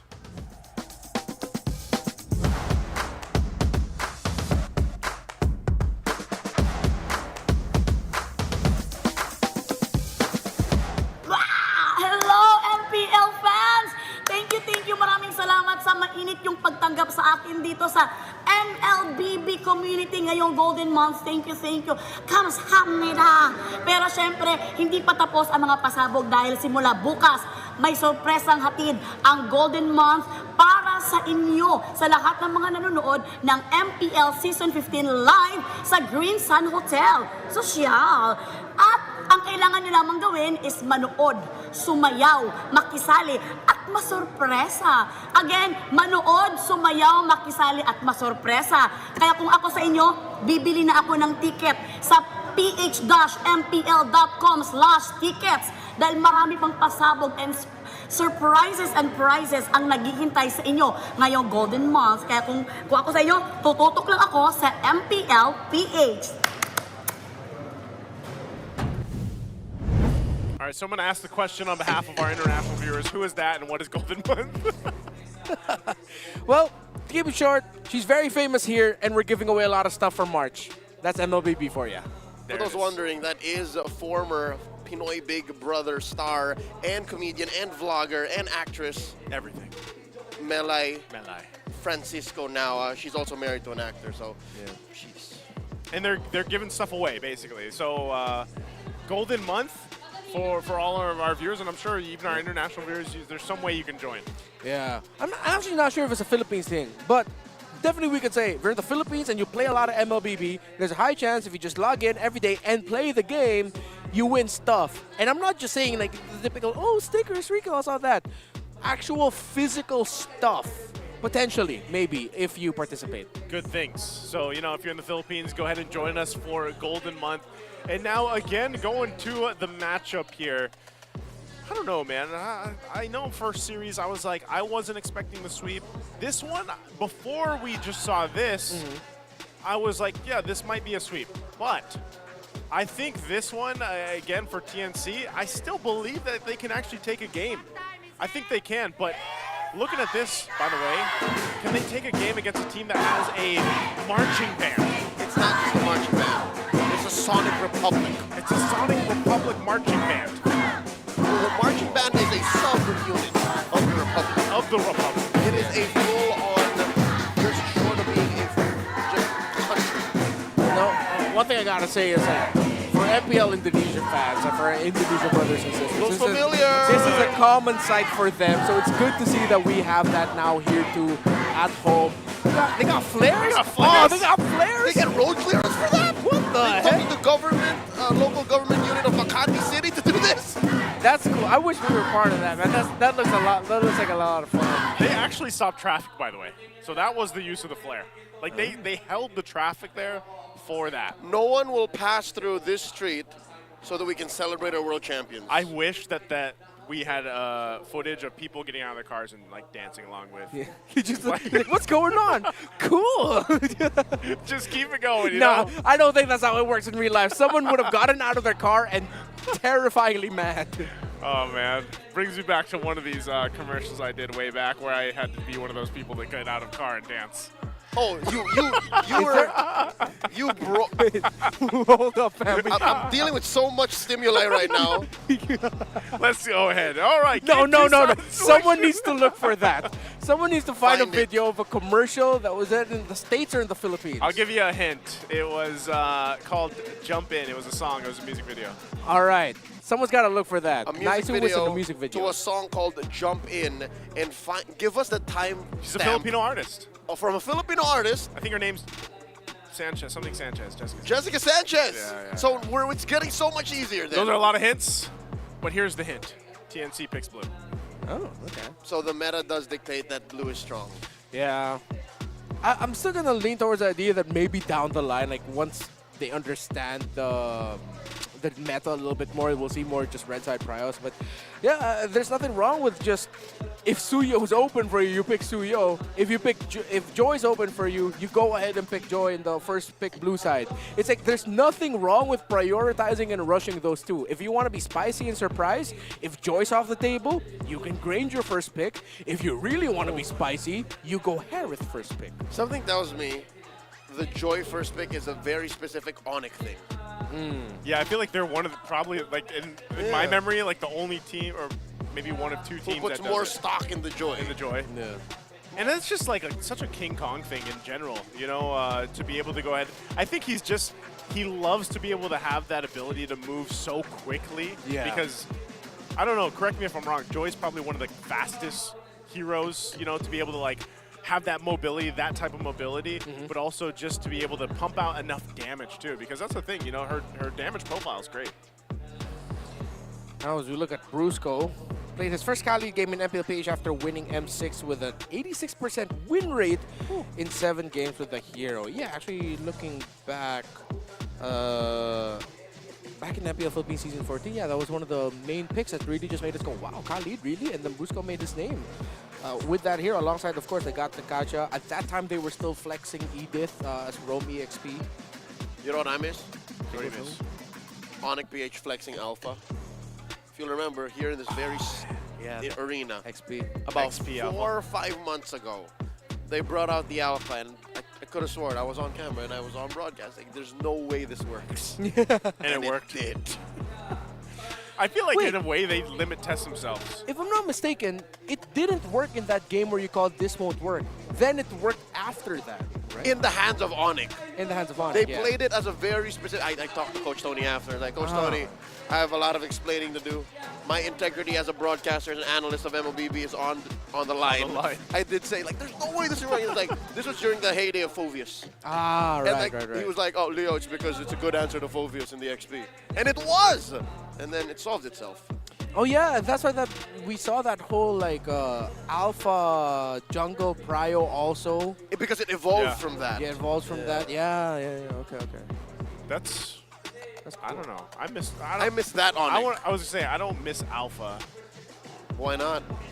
Alpha's great. I don't know. When I think of Alpha, I have like as a half American, I have flashbacks of M6. Okay. Going this away. Yeah. Going not the way that he wanted to. That's not the spirit of Alpha I know. I hate it so much, mainly because it works the opposite way as the Ruby DD. Ruby DD is amazing. Yeah. It's a move that you do with the Lunos. Yeah. But whenever it happens to me in game, and people who watch my stream know this, oh no, I pulled the Mobazane because I fear of Alpha backwards. I don't know. It's a quirk for the ult. I don't think it's a bug that's meant to be. It's just a thing that happens. It's just something that happens. Yeah, I think a lot of alpha players can relate to that moment. Also, where it's like, when I saw a player again, my initial reaction was like, "What the heck is happening?" And then I run it back. It's like, yeah, I felt that more than 10 times in my entire life playing alpha. Yeah, I pulled the Mobazane. Back to streaming, by the way. Yeah, I was gonna say he's back. Yeah. Oh, good to see him. And he's doing great. Like, again, just to answer all of the inquiries and to dash all doubts, he literally was just taking a break. I feel like everybody, kind of went through that. Even like Yawi here, here we go. I'm sure he's went through it. Now, he is the MPL PH player with the most games played on Cho. This is what we hinted at earlier. 44 games with a 54.55% win rate here, Renmark. Yeah, and it's wild considering the significant amount of time he spent in Indonesia. No one has surpassed him yet in the usage of Cho. He let dudes catch up, and he's still the #1 Cho. Yeah, I think it stems also from his time in next play. But it's weird because during that time, they were flexing Cho. Sometimes we'd see Renegade go EXP That's Cho. why it became a Renegade signature pick, too. Yeah. So it's wild to see, though. When we said earlier, Yawi is Cho. Yeah. Literally, that's it. That's a stat line for you. And I would say, even like for Renegade, he's known as like, the hitman and everything else. And he's also one of those Filipino players that's well known for his Cho. But then there's just Yawi. Like Yawi's just on this other level right now. So I don't know. They were the ones that banned it out though in the previous game, right? So this time around, TNC is going to be on the blue side as we jump into the draft for game 2 here on Philippines on the red. Bans coming out. Not sure if much is going to change. That is the Mozkov and the Ganaconcha though being banned out this time around. Oh, okay. They're respecting the Gato Prio that Onic likes to go for. Let's see if we'll see Loi. I think Loi is one of the picks that we have to put focus on here with the Mozkov getting taken out by Onic PH.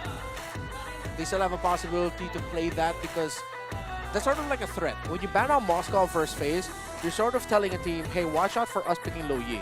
Because when we take out the Mozkov, that's one of the best heroes that could deal with a Lo Yi gone. Which also opens up one of the most notorious heroes in the history of the game, Fanny. Fanny is still at large because of these whole Mozkov bans. Oh, banned out. Oh, there she is. All right. Yeah, she's banned Clean. out. Okay. Good. So that leaves the whole Joy Suyo situation. TNC did respect the Lo Yi, actually. Matilda was snubbed game 1. Yeah. I don't know how to feel about that. It might be snubbed yet again. Selena, though, that's open too. It's open for now, anyway. It has come out with that last ban, but that's actually going to be the Phobia. So this first pick, what's TNC do with having this blue side and this favorable pick? Do they steal the Joy, or do they let that open too? They pick up the Eve. I think they leave the Joy.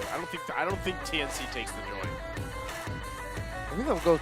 I mean, Suyo's still up on the board. They can just, again, you can not go wrong with the Suyo pickup. But then you're giving the likes of again, Granger Jungle is still an option for Onic PH after all this time somehow. They did that against See You Soon in SPS. But that might be a little bit too risky. It might just end up becoming a Joy Suyo trade again, and then you'll see a Harith potentially for Onic. Okay, Harith. Oh, okay. This I You like. mentioned this earlier. Yeah. Yeah. Like one of the spicy picks, like if it's very open, like you just go Harith. So now it overloads Onic with a choice of Suyo Joy. TNC will be left with one or the other. And Onic doesn't have to rush the Granger. Exactly. But I wouldn't like TNC to actually pair Joy and Harith together because that's an overload on magic damage. Yeah. And then, So Onic goes Suyo X. Yeah. Make my day.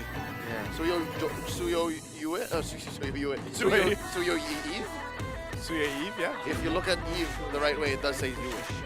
There's Suya. There's one thing that I want to see TNC consider in this first phase.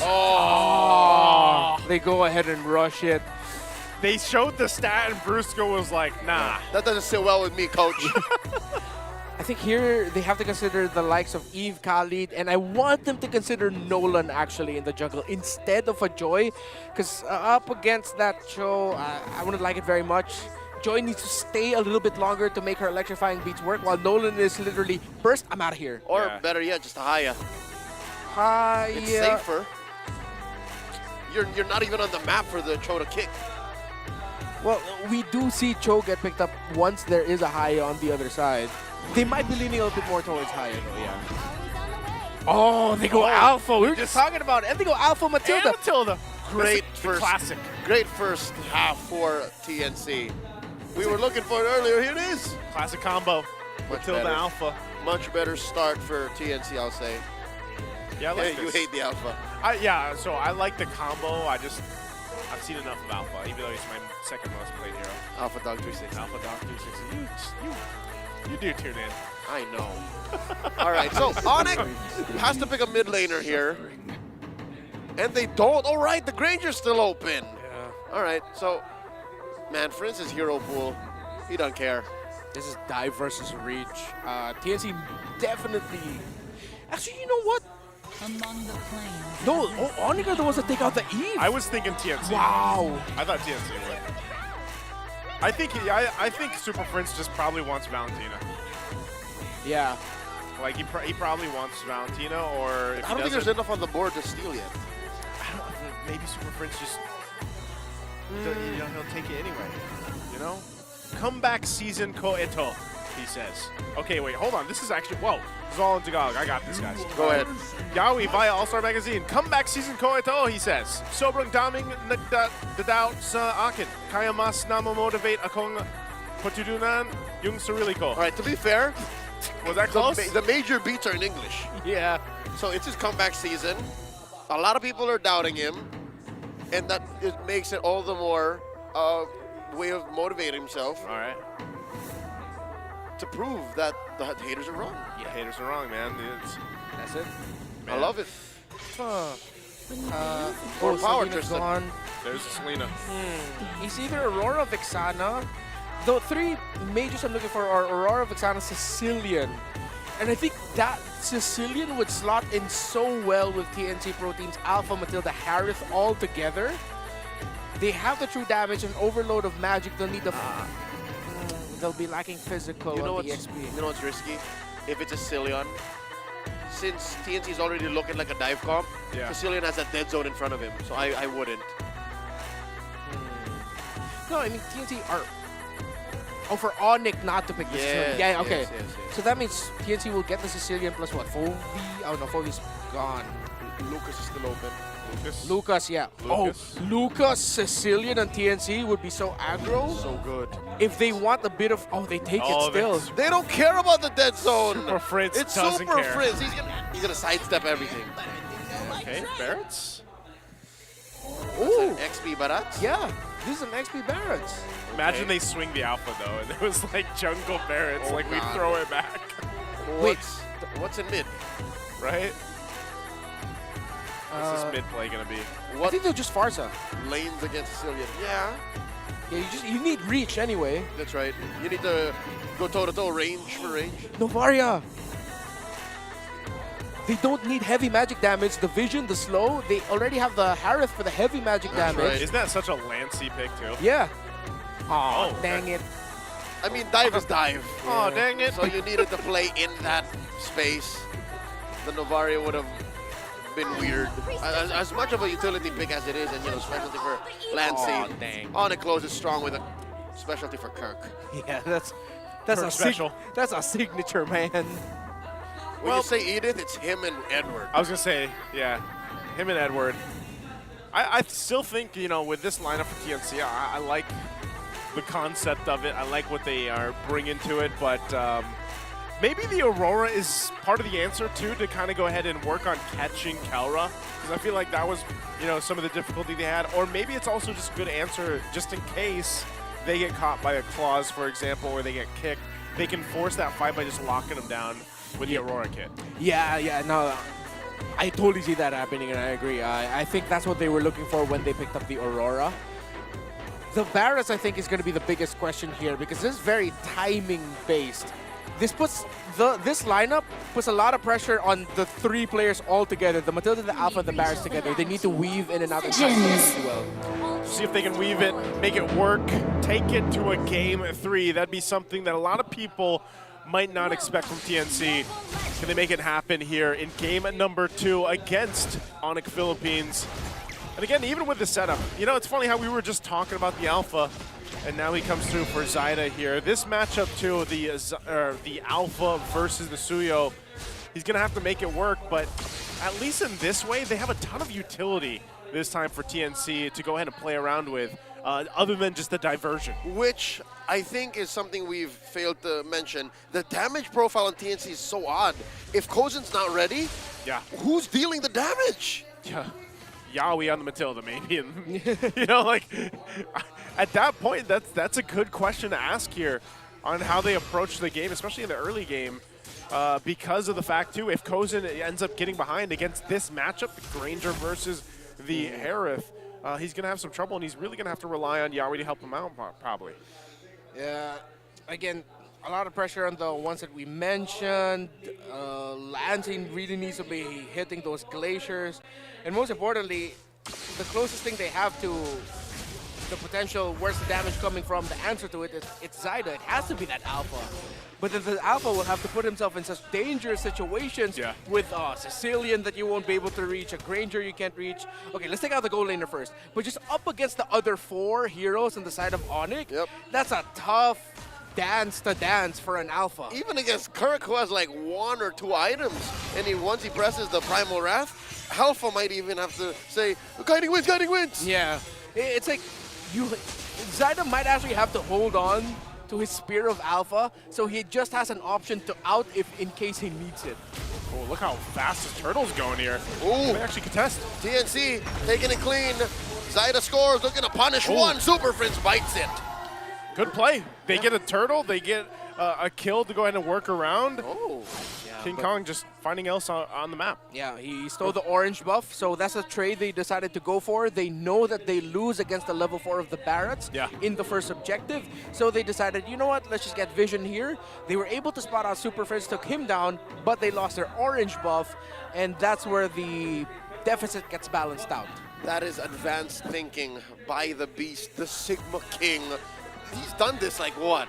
Yeah. Dozens of times, hundreds of times. Like this is the signature response for Onic when they don't have an initiative. And this is what I was saying in the previous game. Every time they seems like they're going to lose, mostly an objective, they're finding something elsewhere across the map, and that's why that macro play style from Onic Philippines has been so prevalent for a lot of the competitions they've been in, a lot of teams that have been studying them, is replicating that movement from them. So it does look like they are the ones going with the troubleshooting here. So a couple minutes hopefully and we're back into the game. But I would say, even for TNC at least, this way, with this kind of lineup, you can actually play pretty well with the fact that you have a Matilda, right? But I'm wondering, because when was the last time maybe we saw Yawi play a Matilda? I know at least, is this one of his picks that he can actually have that playstyle with? Or is it more just, I'm going to be that utility guy, I'm going to get my people out of the sticky situations and work from there? Forever. It's been about forever since we saw Yawi on Matilda. A few games here and there in Indonesia from time to time. Back when he was, I think his name was, at that time, King Gugun. I remember I liked their combo when it was a Matilda Barretts that they pulled off. There would be times also when Iran would be playing the Barretts in the EXP. Actually, no. Wait, is Yawi just playing some of Aura and Liquid's greatest hits? that's just a thought that struck me right now. It's like, because we were thinking like, oh, it's very Onic coded, right? Sort of like TLID Arki Hoshi. This ain't working. Let's run it back. Yeah, now Let's I'm just run feeling it like, back. is this TLID in the Philippines? What's going on? But again, you're taking something that worked prior and then running it back. There's a reason why things are great in their context. Yes. I don't think it's a good idea. Well, so far it is, right? So far, they scored a turtle, they drew first blood. Yeah. Who am I to say it's a bad idea? The only thing that is a bad idea for TNC in this one, I feel like, or one of the big bad ideas, is letting the game get too long. Because you got a Sicilian, man. Like, you got that. But also, if Kelra just does what he did last time. You got double stacking heroes as cores. Punish them. Yeah. That's one way to win, yes. Hopefully, they're able to go ahead and execute that. We'll see. It looks like they're ready, nearly ready to jump back. There it is. There's the signal. Sant, do it, Sant! There it is. Man, his form has really been refined since last season. Bit of hesitation there at the beginning, though. He was second-guessing himself if it was time to go, but I'm glad he still got it down. Okay, jumping back into the game again. If you're just joining us, that first turtle and first blood secured and taken by TNC. And, you know, not only do the fact that they have this tons of utility with the Matilda pick, but they also are still able to go ahead and run with the 2 Purifies to help them with, you know, some of the CC that's going to be thrown at them with Onic Philippines' lineup. They're rotating around. All right, that's a little under score. JM misses. The Dennis Welcome finds a missile expert, though. King Kong is going to go down. Zyda gets the kill. And there's nothing on the board for Onic just yet. I was going to say, isn't it ridiculous that the team who is facing against the CC of TNC, or of this lineup, doesn't have Purify? Look at Onic. No respect to the CC. This is what I call athleticism, man. Like, athletic flickers. Yeah. Nah, I'd win. Yeah, that's like pure reaction. I think there's a window of time where you can react to flickering away from the ultimate of the Aurora, similarly to the Barretts, although I think the Barretts would be a little bit harder to pull off. Spear of Alpha. Yeah. Spear of Alpha is their biggest problem, though. That's the one, like, if you're stuck in there, you're stuck. You cannot get out of it. There's a lot of CC that I'm just thinking maybe Onic could have respected a little more. But who am I to say? These are world champions, right? I'm just a dude staring at a screen screaming. You're just a guy. At this point, though, too. Already early poke. This is what we expect, though, especially with the Sicilian. It's only going to get worse as the game goes on. But TNC is in a position to go ahead and try to just secure this second turtle. They might be able to just go ahead and grab it by zoning off Onic, and it looks like that's going to happen. But look at this, too. As Zyda secures that, there's a wave cut up top. Kirk might have to get back. There's going to be a quick response. First time it happened, King Kong stole an orange. Now he was forced to stay on his side of the map. So, yeah, deep cut by Kirk, but TNC can respond to it just as quickly. What's crazy is what gasps me, all right, is the fact that the gold lead ain't that big. How is Onic keeping it tight like this? How many times have we asked this question about Onic? Again, they just get resources somehow from minion waves, those little compounding steals of the jungle creeps, whether it's the lizards or the golems. That's just it. And they're taking the first turret of the game. They get that turret just like that, too. What? Again, it was all a timing thing there. You know, Kozin does get a Starlium Scythe here. They want to go ahead and trade. They're going to take this tier 1 on the bottom side. But that's the thing. It is a good thing to kind of keep attention to for Onic Philippines. Even though it might look like, yeah, objectively they're losing this or they're losing that turtle, but they're still able to keep things even in terms of economy. And all the while, like we said, Super France is just going to be stacking up, doing his thing on the Sicilian. Despite the Barretts also showing how much damage it would take, good emblem adjustments by Onic Philippines. They actually are packing Ruptures on Super Prince and Kelra, so that's mainly really just to answer the Barretts. Other than that, TNC, at some point they're going to have to translate them winning objectives into more objectives. Get turrets down. Right now, the minion waves are, strangely enough, getting manipulated by Onic PH. TNC have only traded the sides, but you'd think at some point they'd be able to get the mid lane if they play their cards right in this third turtle or on the first lord. Kirk spotted by 2. Zaman Force committed here by Kozin. Primal Rat by Kurt. Blasting away. In comes Super Prince. Pops the ult as well. No one hit by the Frigid Glacier. Brusco backs off. the respect to the firepower of Onic PH. Still, TNC happy with their kill. Happy with their kill, but they might look for more Brusco. Oh, not going to land the kick he was looking for in that angle. So that's 3 for 3 for Turtles for TNC here. Wow, a great play right now by TNC. See, okay, one of the questions answered as to why Onic have minimized the gap in the gold is that every time a sequence is about to happen around an objective, King Kong is somewhere else and he's farming, either clearing minion waves or stealing the jungles, as we mentioned. Now, TNC, we got what we asked for earlier, convert a turtle, a win, a fight, into an objective. They got the turret down, the second one in the bottom lane. So now TNC can be poised to, in this next Lord, I want to see them commit a 4-1 split, typically to how Onic do it. Try to get that mid lane tower down, threaten the lower portion of the map, while you just play around the objective, try to bait out abilities, and then that's when Lord JM goes with the late usage of the Detonus Welcome. This is very Filipino. Approaching the 8-minute mark and there's only 3 kills. Yep. It's very Filipino. Bro, we are so back. We're so back. You know what? But the thing that stands out here, too, is 2 big items being picked up for Onic Philippines. That was the Sky Piercer last picked up for Kelra, and then the glowing one now for Super Prince. And that's going to help with some of that sustainability because, as I say it, there's the total healing done right now from the lineup for TNC. So, you know, if they take a couple shots from Super Prince, that's going to help, you know, bring that down a little bit. And that's why I'm saying TNC, it's great they have this control in this portion of the game, but hopefully they can continue on, get this Lord, and then transition to actually marching towards Onic Philippines' base. Look at King Kong escorting a chubby wave up top. I mean, if they knew exactly where Zyda was, maybe he would have committed, but they're taking it slow. They're working on the safe lane here that's closer to the Lord. So Onic might be thinking to contest.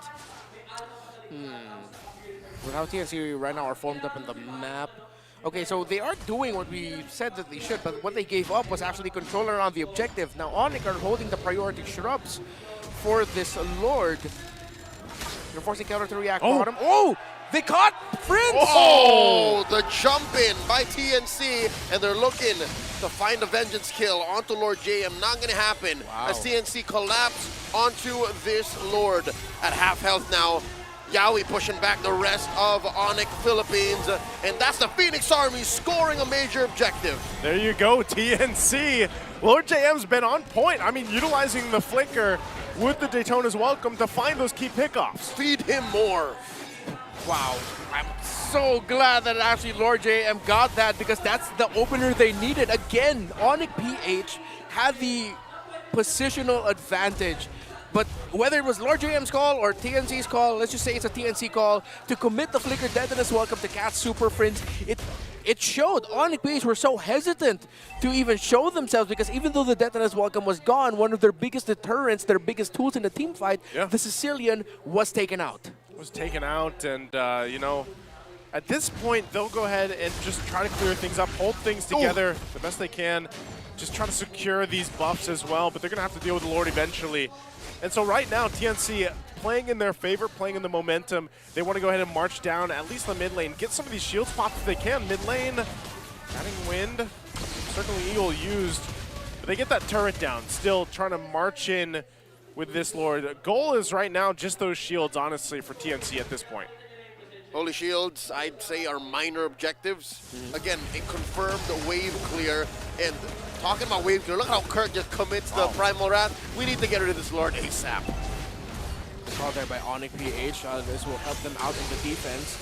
Poke damage not quite there just yet for Onic Philippines. Holy Shields up top! So TNC Pro Team will be controlling. They got one. The tempo. Yeah, that's one. There's about a minute and a half that they could use it. They got 2. Oh yeah, they just one.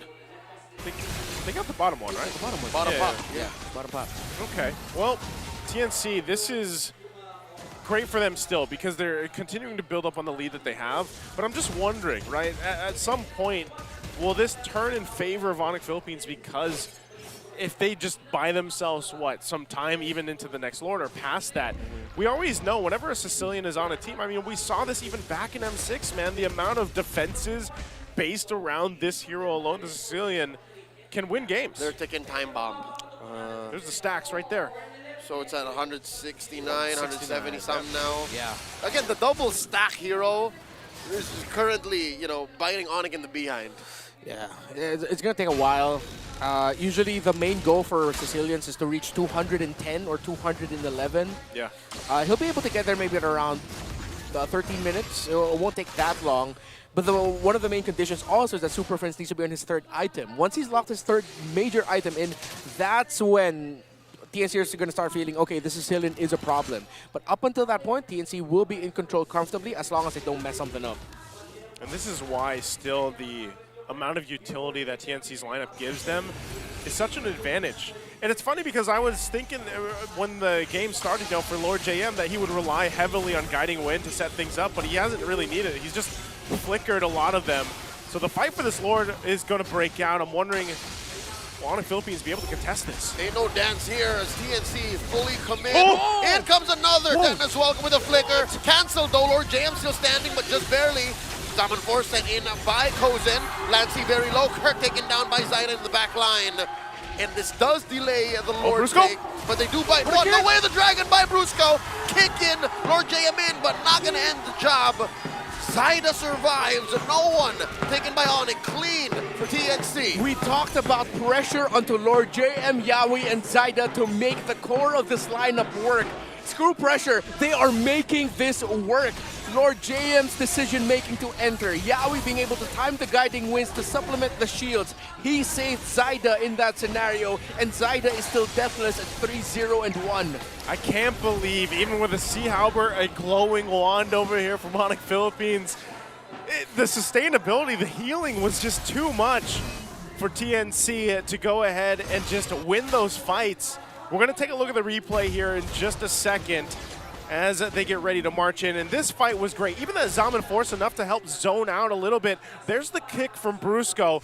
And then a look at that. Again, utilizing the utility and heals that TNC has with this lineup. Yeah, the raw sustain right now of the Barretts and Matilda together are holding down the front line of TNC Pro Team. And at the same time, Lancey has been on point with his follow-ups, dishing the crowd control that he needs to dish.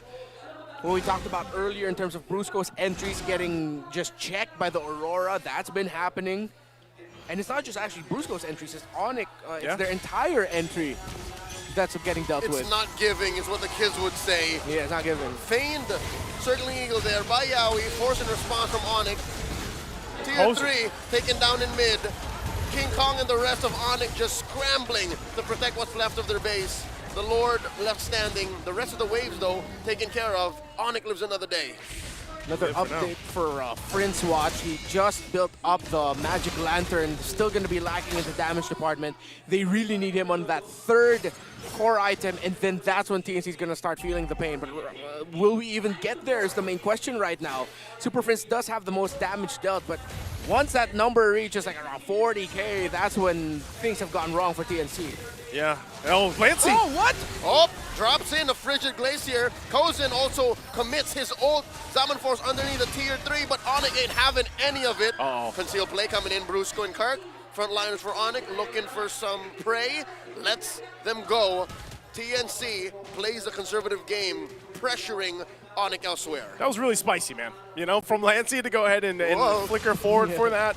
Unfortunately, he wasn't able to catch anyone from Onic Philippines the way that he wanted to.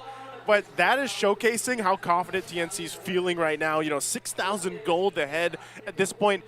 Mind you, when was the last time we saw Onic Philippines without any kills up to this point in their previous winning games or even matches in general? I can't remember. Yeah. Even if this is a very Filipino game, I can't remember the last time Onic was up against the ropes like this. If they egg Onic, that's a statement. We said TNC winning a game is already going to be a statement. Yeah. If they take a game from Onic, wherein Onic got no kills at all, no major objectives, no Lord, no Turtles, that's more than a statement. That's proof that you're ready for this season. I would say they have finally served a dish. They've been cooking for a while, right? Yeah. If that happens here, again, it's not a series over just yet, but it would be great to get to a game number 3 in that sense for TNC. If they end Onic here after this Lord, it would be a spicy meatball. Lord down to 3/5 of its health. Brusco playing with range. King Kong and Kirk in the wings. with Super Prince trying to get some stacks. Amazing wave management by TNC. They're denying these stacks from Super Prince, which makes this dance all the more interesting. Wait, Brusco finds one! Kicks Lord JM! They're gonna blast the dinosaur. He answers the printing place here. The Spear of Alpha taking down Brusco. He goes one man down from Onic. TNC happy with that skirmish. They do send Lord JM back home. Great Glacier there. Setting up, and again, it's been Brusco, and he's feeling that struggle on the toe now against this kind of lineup. That was a Divine Glaive also picked up now for Super Prince. Third item. It. They gotta wait for this though still, but this should be a Lord for TNC. Yeah, with Roamer gone, it's gonna be tough for them to contest, but the defense right now actually should be great for Onic Philippines. TNC will get this without a problem. Divine Glaive on Prince. Kelra is fully built as this Granger. If TNC can pull off this siege at that moment, that's it. If Onic defends, that's going to be a shaky time for the Phoenix Army. All right, it's one thing to counter blessings, but do note this is an enhanced Lord that will be crashing through mid. TNC, I think the play that's coming up next would be a surgical push through each inhibitor left, and then they might go for another. But yeah, the clock is ticking. Yeah, it definitely is, because right now, you can see Onic Philippines trying to scramble a little bit, trying to cut some of the waves if they can, try to stall them out, but look at this heal, man, from Yawi with the Matilda, and this is why you guys mentioned in the draft, you're surprised Matilda was slept on for a little bit. But Yawi, once again, leading the charge as this Lord comes into the mid lane. Look at the damage on the Super Prince. That was just but a synchro vision from Kozen. Lord JM does not have a flicker, so Onic will take care of that Lord, and the rest of the waves crashing through top and bottom. They're going to lose their bottom tower, but they defended this as well as they could. They're able to push back TNC at a crucial moment, and they keep one inhibitor turret standing. Can I keep it actually here still? It looks like they are. They're doing their own charge up, for Onic Philippines. They know that time is technically still on their side the further they can bring this game, but right now they really haven't had an answer to TNC. And even with that, obviously it does get a little bit harder to get these stacks. He's at 290 now, working on that last item. Yeah, that's good. One of the problem is Kozen's item build is fantastic. He went Bloodwing second to the last item, then Oracle as his final item, selling the boots. It's a Barefoot Harith, but this will be a Harith that will just be packing shields non-stop paired up with a Matilda. He chonky. Well, there is a Sea Halberd on Kelra, and there is the glowing wand on Cecilion, on Super Prince. But yeah, no, I think Prince needs his Holy Crystal first, and then we can start talking. Once he gets there, that's 100%. Yeah, TNC has to be so careful here. If this goes the classic TNC fashion of them in control of a game, then they slip right there at the end. That's just heartbreaking, man. Big sads. Big sads, yeah. It will be, but it's almost, if it happens where Onic Philippines is somehow able to turn this game around too, that's actually going to be quite the miracle with how far behind they've been. Rogue wave in mid, what? Rogue wave. It's pushing. Nah, it's going to be cleared. Yeah, it's like one tiny minion. It took down mid-tier 1, so in case Onic somehow, they've done this before, finds an end angle for mid, that's less of a deterrent. Minion waves right now being overwhelming for Onic. They have really good wave clear.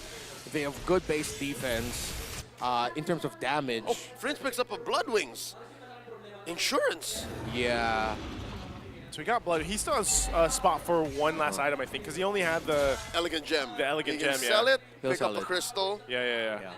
And then Bob's your uncle. Yeah, he's not going to full build that into COD at this point. Yeah. That's going to be a loss. Yep. He's going to be fine. The damage profile on TNC, again, they've gone through that hurdle. Yeah. Oh, Yawi picking up the Holy Crystal here, so. Oh, God. All right. Okay. That's Yawi style right there, man. Damage Matilda. Yeah, damage Matilda, but also get to dish out more shielding as well. Good itemization across the board, actually, for TNC, but this Lord, whoever gets this might actually win the game. That's right. Lord now reset here softly, fully now, down to, what, a fifth of its, 4/5 of its health. And King Kong and Kirk are blasting it. Oh, they're going to Primal blast Rat. it. Look at Lord JM trying to go for Prince and They're just Kelra. going. The kick by Brusco. They're distracted him. King Kong from underneath. TNC scores 1. Kirk flickers back. Circling Eagle, Lancing gets popped by Super Prince. They trade 1-for-1. Oh, from the back. Escalator for mid. It's a sandwich. To the back line. The spin. The Oh! split. No Oh way! no! 3-for-1. Lord James gonna bite it too. What? And it's a wipe outside, a standing, but just barely. Ladies and gentlemen, Onic have done it again. How did they do it? How, Renmar? And it's a maniac for King Kong! And the Lord too! They were split up! They committed in helping Lord JM! Look at the camera, they can't believe they did it! They can't believe it themselves! Oh, Classic TNC fashion. They had the game, they had the win, and it slipped from their hands while Onic has pulled magic out of their own hands as well. Oh my goodness. It was so close. The sweep! We could have sworn TNC were gonna make gods bleed, but the sweep by Onic Philippines. Oh, you can even see Onic Philippines themselves as they cheer. Because, you know, I think even then they were like, man, what happened? The commitment of Kirk and King Kong to just say, dude, let's just get this Lord. They're distracted. Did TNC not read it?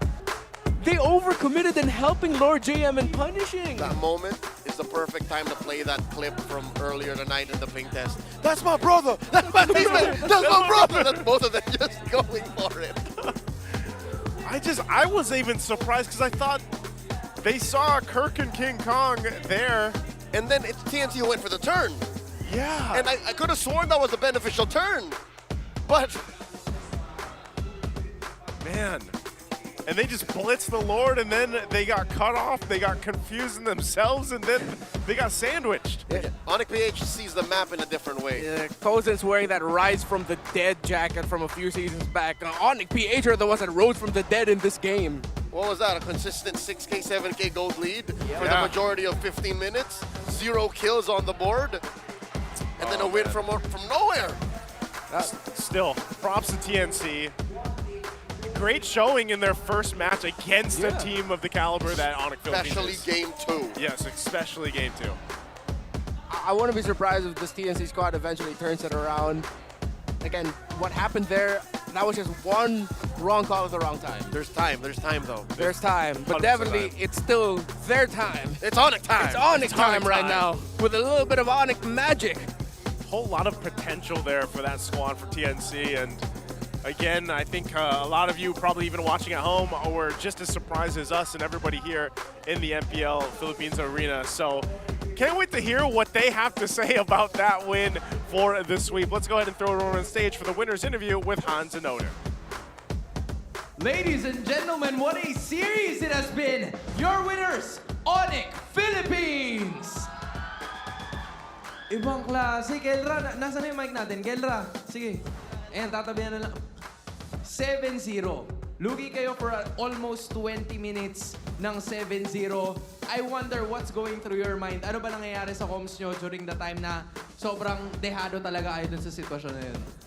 Isa lang comms namin eh. Sabi namin, ultra kalmado lang. Ano? Ultra kalmado. Ultra kalmado. Yun, mabuti na malinaw. And I also wanna know, kasi there are a lot of previous instances na parang sinasabi nila na meron daw talagang champion's curse. And you guys, you've competed in a lot of different tournaments. Gusto kong malaman, may tala ba ang champion's curse sa Onic Philippines? Tignan natin. Pero para sa amin, hindi namin iniisip yun eh. Iniisip pa rin namin yung laro lang namin. Hindi namin iniisip mga champion curse na. At na-display nila yun kanina. Again, congratulations, Kelra. Hanggat hindi tapos ang laban, ay talaga namang lumaban ang Onic Philippines. At gusto ko rin makausap ngayon si Super Friends. Cecilion ang ginamit mo sa game number 2. Talaga bang pag Cecilion talab yung late game? Opo. Talab talaga yun kasi depensa lang talaga. Nakita namin yung fighting spirit nyo, especially doon sa 7-0 nga na standings nyo kanina. And sa previous season, tinawag ka ng Monster Mage as your moniker. Feel mo ba yun talaga ang nararapat sa iyong itawag? Monster Mage. Feel mo ba? Deserve mo na yun ba sa ngayon? Hindi pa. Ano bang kailangan ni Super Friends para ma-feel mo na deserve mo na yun? MSC. MSC! Nako. Mabuti ng malinaw. Mabuti ng malinaw. I just have one Malapit more na. question, alright? Or at least two more. Katabi naman na kita, Brusco eh. So ilalapit ko na sa'yo. Kanina, sinabi ni Yawi nung na-interview ko siya na ikaw talaga yung isa sa mga gusto niyang makalaban. I wanna know kung ano ba yung response mo ngayon na nagkatapat kayo. Anong masasabi mo sa kanya? Follow pa rin, si Yawi. Palo pa rin Palo si pa rin. Yawi. Yun ang kanyang masasabi. Pero aside from Yawi, if you're looking at a different perspective, sino pa ba ang isa sa mga roamers this season na gusto mong makalaban? May sinisigaw yung mga audience natin eh. Sino? Sino? Okay, may naririnig tayong names. Brusco, sinong gusto mo makaharap? Grabe yung coaching, no? Ang tindi nung coaching. Parang si Brusco mismo nako-confuse kung sino ba ang gusto niya makaharap. Rene Ito J. na yun. Si Rene J. Rene J. Nabanggit na si Rene J. I wanna know why. Bakit si Rene J? Para ano, wala lang, parang sa tingin ko si Rene J rin yung ano yun eh. Parang isa sa pinakamalakas magtangkain sa PH. Alright. And that says a lot about this team. Ladies and gentlemen, once again, your winners, Onic Philippines! You may now take your walk of victory. Congratulations! What a sweep for Onic Philippines. Hans, talagang hindi natin in-expect yung mga nangyari sa seryeng ito. Boys, right there at the Isle of Glory, you may now take your bow. Again, your defending champions, Onic Philippines, really showcasing what they can do dito mismo sa ating laban. Yan talaga ang nakita natin sa day na number 1, Hans. At talaga namang sobrang nakaka-excite, nakakagulat lahat ng mga pangyayari. Well, I'm sure that our casters will have to say a lot about that recent matchup. Kaya naman, casters, the floor is all yours. Thank you again so much, Hans, Odin, and of course, there to Onic Philippines, the champions, former champions, and now world champions, of course, showcasing that they are going to be a force to be reckoned with once again this season. So great to see, and I like how they mentioned, you know, they're just very calm. Kelra, I feel like he was trying to tie a shoe the whole time. Like, I don't know if he ever accomplished it. MLBB is intense. I can't count the number of times I've been casting or playing MLBB professionally. In your shoes. And then my shoes just come off. Dude, that's why you just go no shoelaces. That's right. I'm wearing tussles now. Just go barefoot. I'm wearing tassels. Here's one guy that loves to go barefoot in the jungle. I love you, King Kong! It's King Kong! Where'd that come from? Where was that from? That? Give that guy a jersey, man. All right, 4-1-0 for King Kong. And, well, I think I'm trying to think about why King Kong is the MVP. All right, yeah, he did get that Maniac in the end. Yes. It was him and Kirk that was able to rush that Lord. Yeah. It was him leveling out the goal during some key times. Tag me in. Okay. Because even when they were losing, he was doing something on the map. Yeah, that's what we were talking about with King Kong and Onic Philippines. If they know they are taking a losing fight, then you'll find King Kong in another part of the map getting resources from the jungle creeps or a minion wave that's free to push. And interestingly enough, it was King Kong getting picked out by Lord JM after King Kong got a little bit too eager to steal the Litho Wanderer away that led to the domino effect of TNC controlling majority of the game. Because King Kong got picked off, it shut down the sequence Onic wanted to do, and from there you see the formation of Onic and the rotation be uncomfortable for them to take. So it was just a long crawl back to being able to turn the game around until they found this moment. King Kong danced around TNC so well, landing a Maniac, surviving that long. At that point, a fully built Suyo in this point of the game can definitely do those things. That is what makes King Kong a beast. The fact that he respects the scales of power, the food chain at any time in the game, wherein he understands, I can't go hunting like this. I gotta go find scraps elsewhere. I gotta make like a cat right now and hunt in the nighttime, not the day. And then the game just evens it out so that Kelra and Super Friends can get to a point where they can win. And that whole theme here for this lineup really was this late game. I'm just surprised that it happened the way that it did. Is what is I feel like a majority of people felt like. And even then, that last little iteration, that last little sequence of fighting that before he got the Maniac, the fact that he was able to kind of sidestep and scoot around and do those Suyo things is what made it so special too. He wishes he was a Joy. But he was a Suyo. It looked like he was trying to go. Yeah, he was able to do a version of that, not in typical Joy fashion, but definitely harder to pull off if you are tap or hold. Suyo. Yeah, exactly. He was thankful that he could rotate with a charge sever, because you could. Here's an interesting point of itemization, by the way. Super Friends, we thought he wouldn't build a COD. He still went for the COD. And I think, well, at that point, he wouldn't have gotten a lot of the stacks, good stacks on it, but apparently it was enough to help him out, so, as well as the Blood Wings. I think because it looked like such a good target for TNC. It's like, hey, Kelra's here. Super Friends is here. We get these two down. The Edith and the Suyo won't be able to do much, but since the Sicilian survived for so long, Kelra got to survive for so long, and that whole thing crumbled the moment they realized, wait, the Lord got taken. Let's go to Kirk and let's go get King Kong and Kirk. But wait a minute, we left the Sicilian and the Granger alive. It just turned into a mess for TNC. The COD makes sense because of TNC's damage profile. The only one who really has any burst is Kozin on the Harith, right? Like when he starts dashing around. But everyone else deals some level of DOT. So if you have the COD, Sicilian can just stand in front of you like, I have hybrid defense. What now? I'm fine. I'm fine. At that point. And I'm wondering, I don't know if we got a glimpse there too, but like how many stacks? Probably 300 plus, obviously, because at one point I think the last glimpse we got, he was like a 291. Yeah. Something like that. So just, again, that's kind of what we expected when the Sicilian was in play, but the way that whole thing happened is what makes it so interesting. So I'm sure a lot of people, especially after today, maybe ourselves included, will go back and look at that sequence, look back at how that happened, because even then, Zydo was there next to the Lord. Like, he had the information that they were blitzing it, you know? And in the interview, Kelra mentioned that they were just telling each other, ultra calm, just everyone be ultra calm, and they lost their bananas when they all finally realized, wait, we're actually gonna win this. But yeah, the ultra calm mindset came in big time. Well, for you guys at home, the Athena Cup is coming soon. You gals! This is an exclusive league for female pro players and for the MLBB MLB Women's Invitational, actually. That's so right. MWI. The winner qualifies. So the tournament will take place from March 7th to May 27th, so that's about a week from now. Let's all support this growing league that empowers more women to be esports pros. Let's make MLBB esports a place where women can flourish. I'm excited to see. We're defending champions. Yeah, man. We could see Omega Empress back in action. Yeah.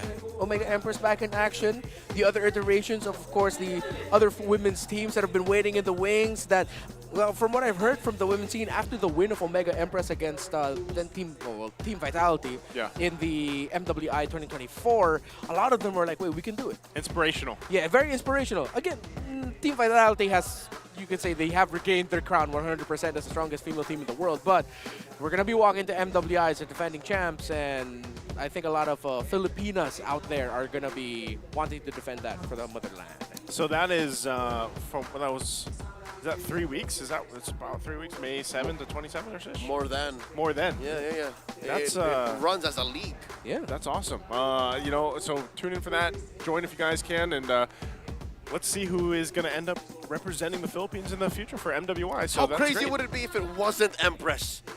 Yeah, that'll be wild. Exactly. That just goes again to the storyline of like Empress at the bar, and there are a bunch of other women now who are ready to surpass that. Empress ended a 3-year dynasty. Whoever beats him will be more than worthy of, flying out to MWI. Yeah. Definitely. Because that's something that I feel like those more opportunities for the women's players out there for MLBB is definitely something that's continuing to grow, and it's always great to see more people participate for that. So I hope you guys enjoyed our opening day here for MPL Philippines Season 15. Again, it's us, the Wee Bear Bros, me, Naisu, Leo, and Renmar. We're going to throw it over to the stage to close out the day. We'll see you back tomorrow. Unang laban pa lamang or unang araw pa lamang ng panibagong yugto ay may nakita na tayong mga laban na talagang inabangan ng sambayan ng Pilipino. Odin, what a day it has been. We've seen a lot of exciting events na nangyari sa Day 1 ng MPL Philippines Season 15. Aurora shining bright with that 2-0 sweep, and Onic Philippines marching their way in with that comeback win to close out the day, Hans. And the best part about it, nagsisimula pa lamang tayo. Kaya kita-kits bukas dito lamang sa MPL Philippines Season 15. My name is Hans Galleria. And I'm your very own Odin. Na nagpapaalala sa inyo na walang makakatumbas sa lakas ng Pinas. See you guys tomorrow!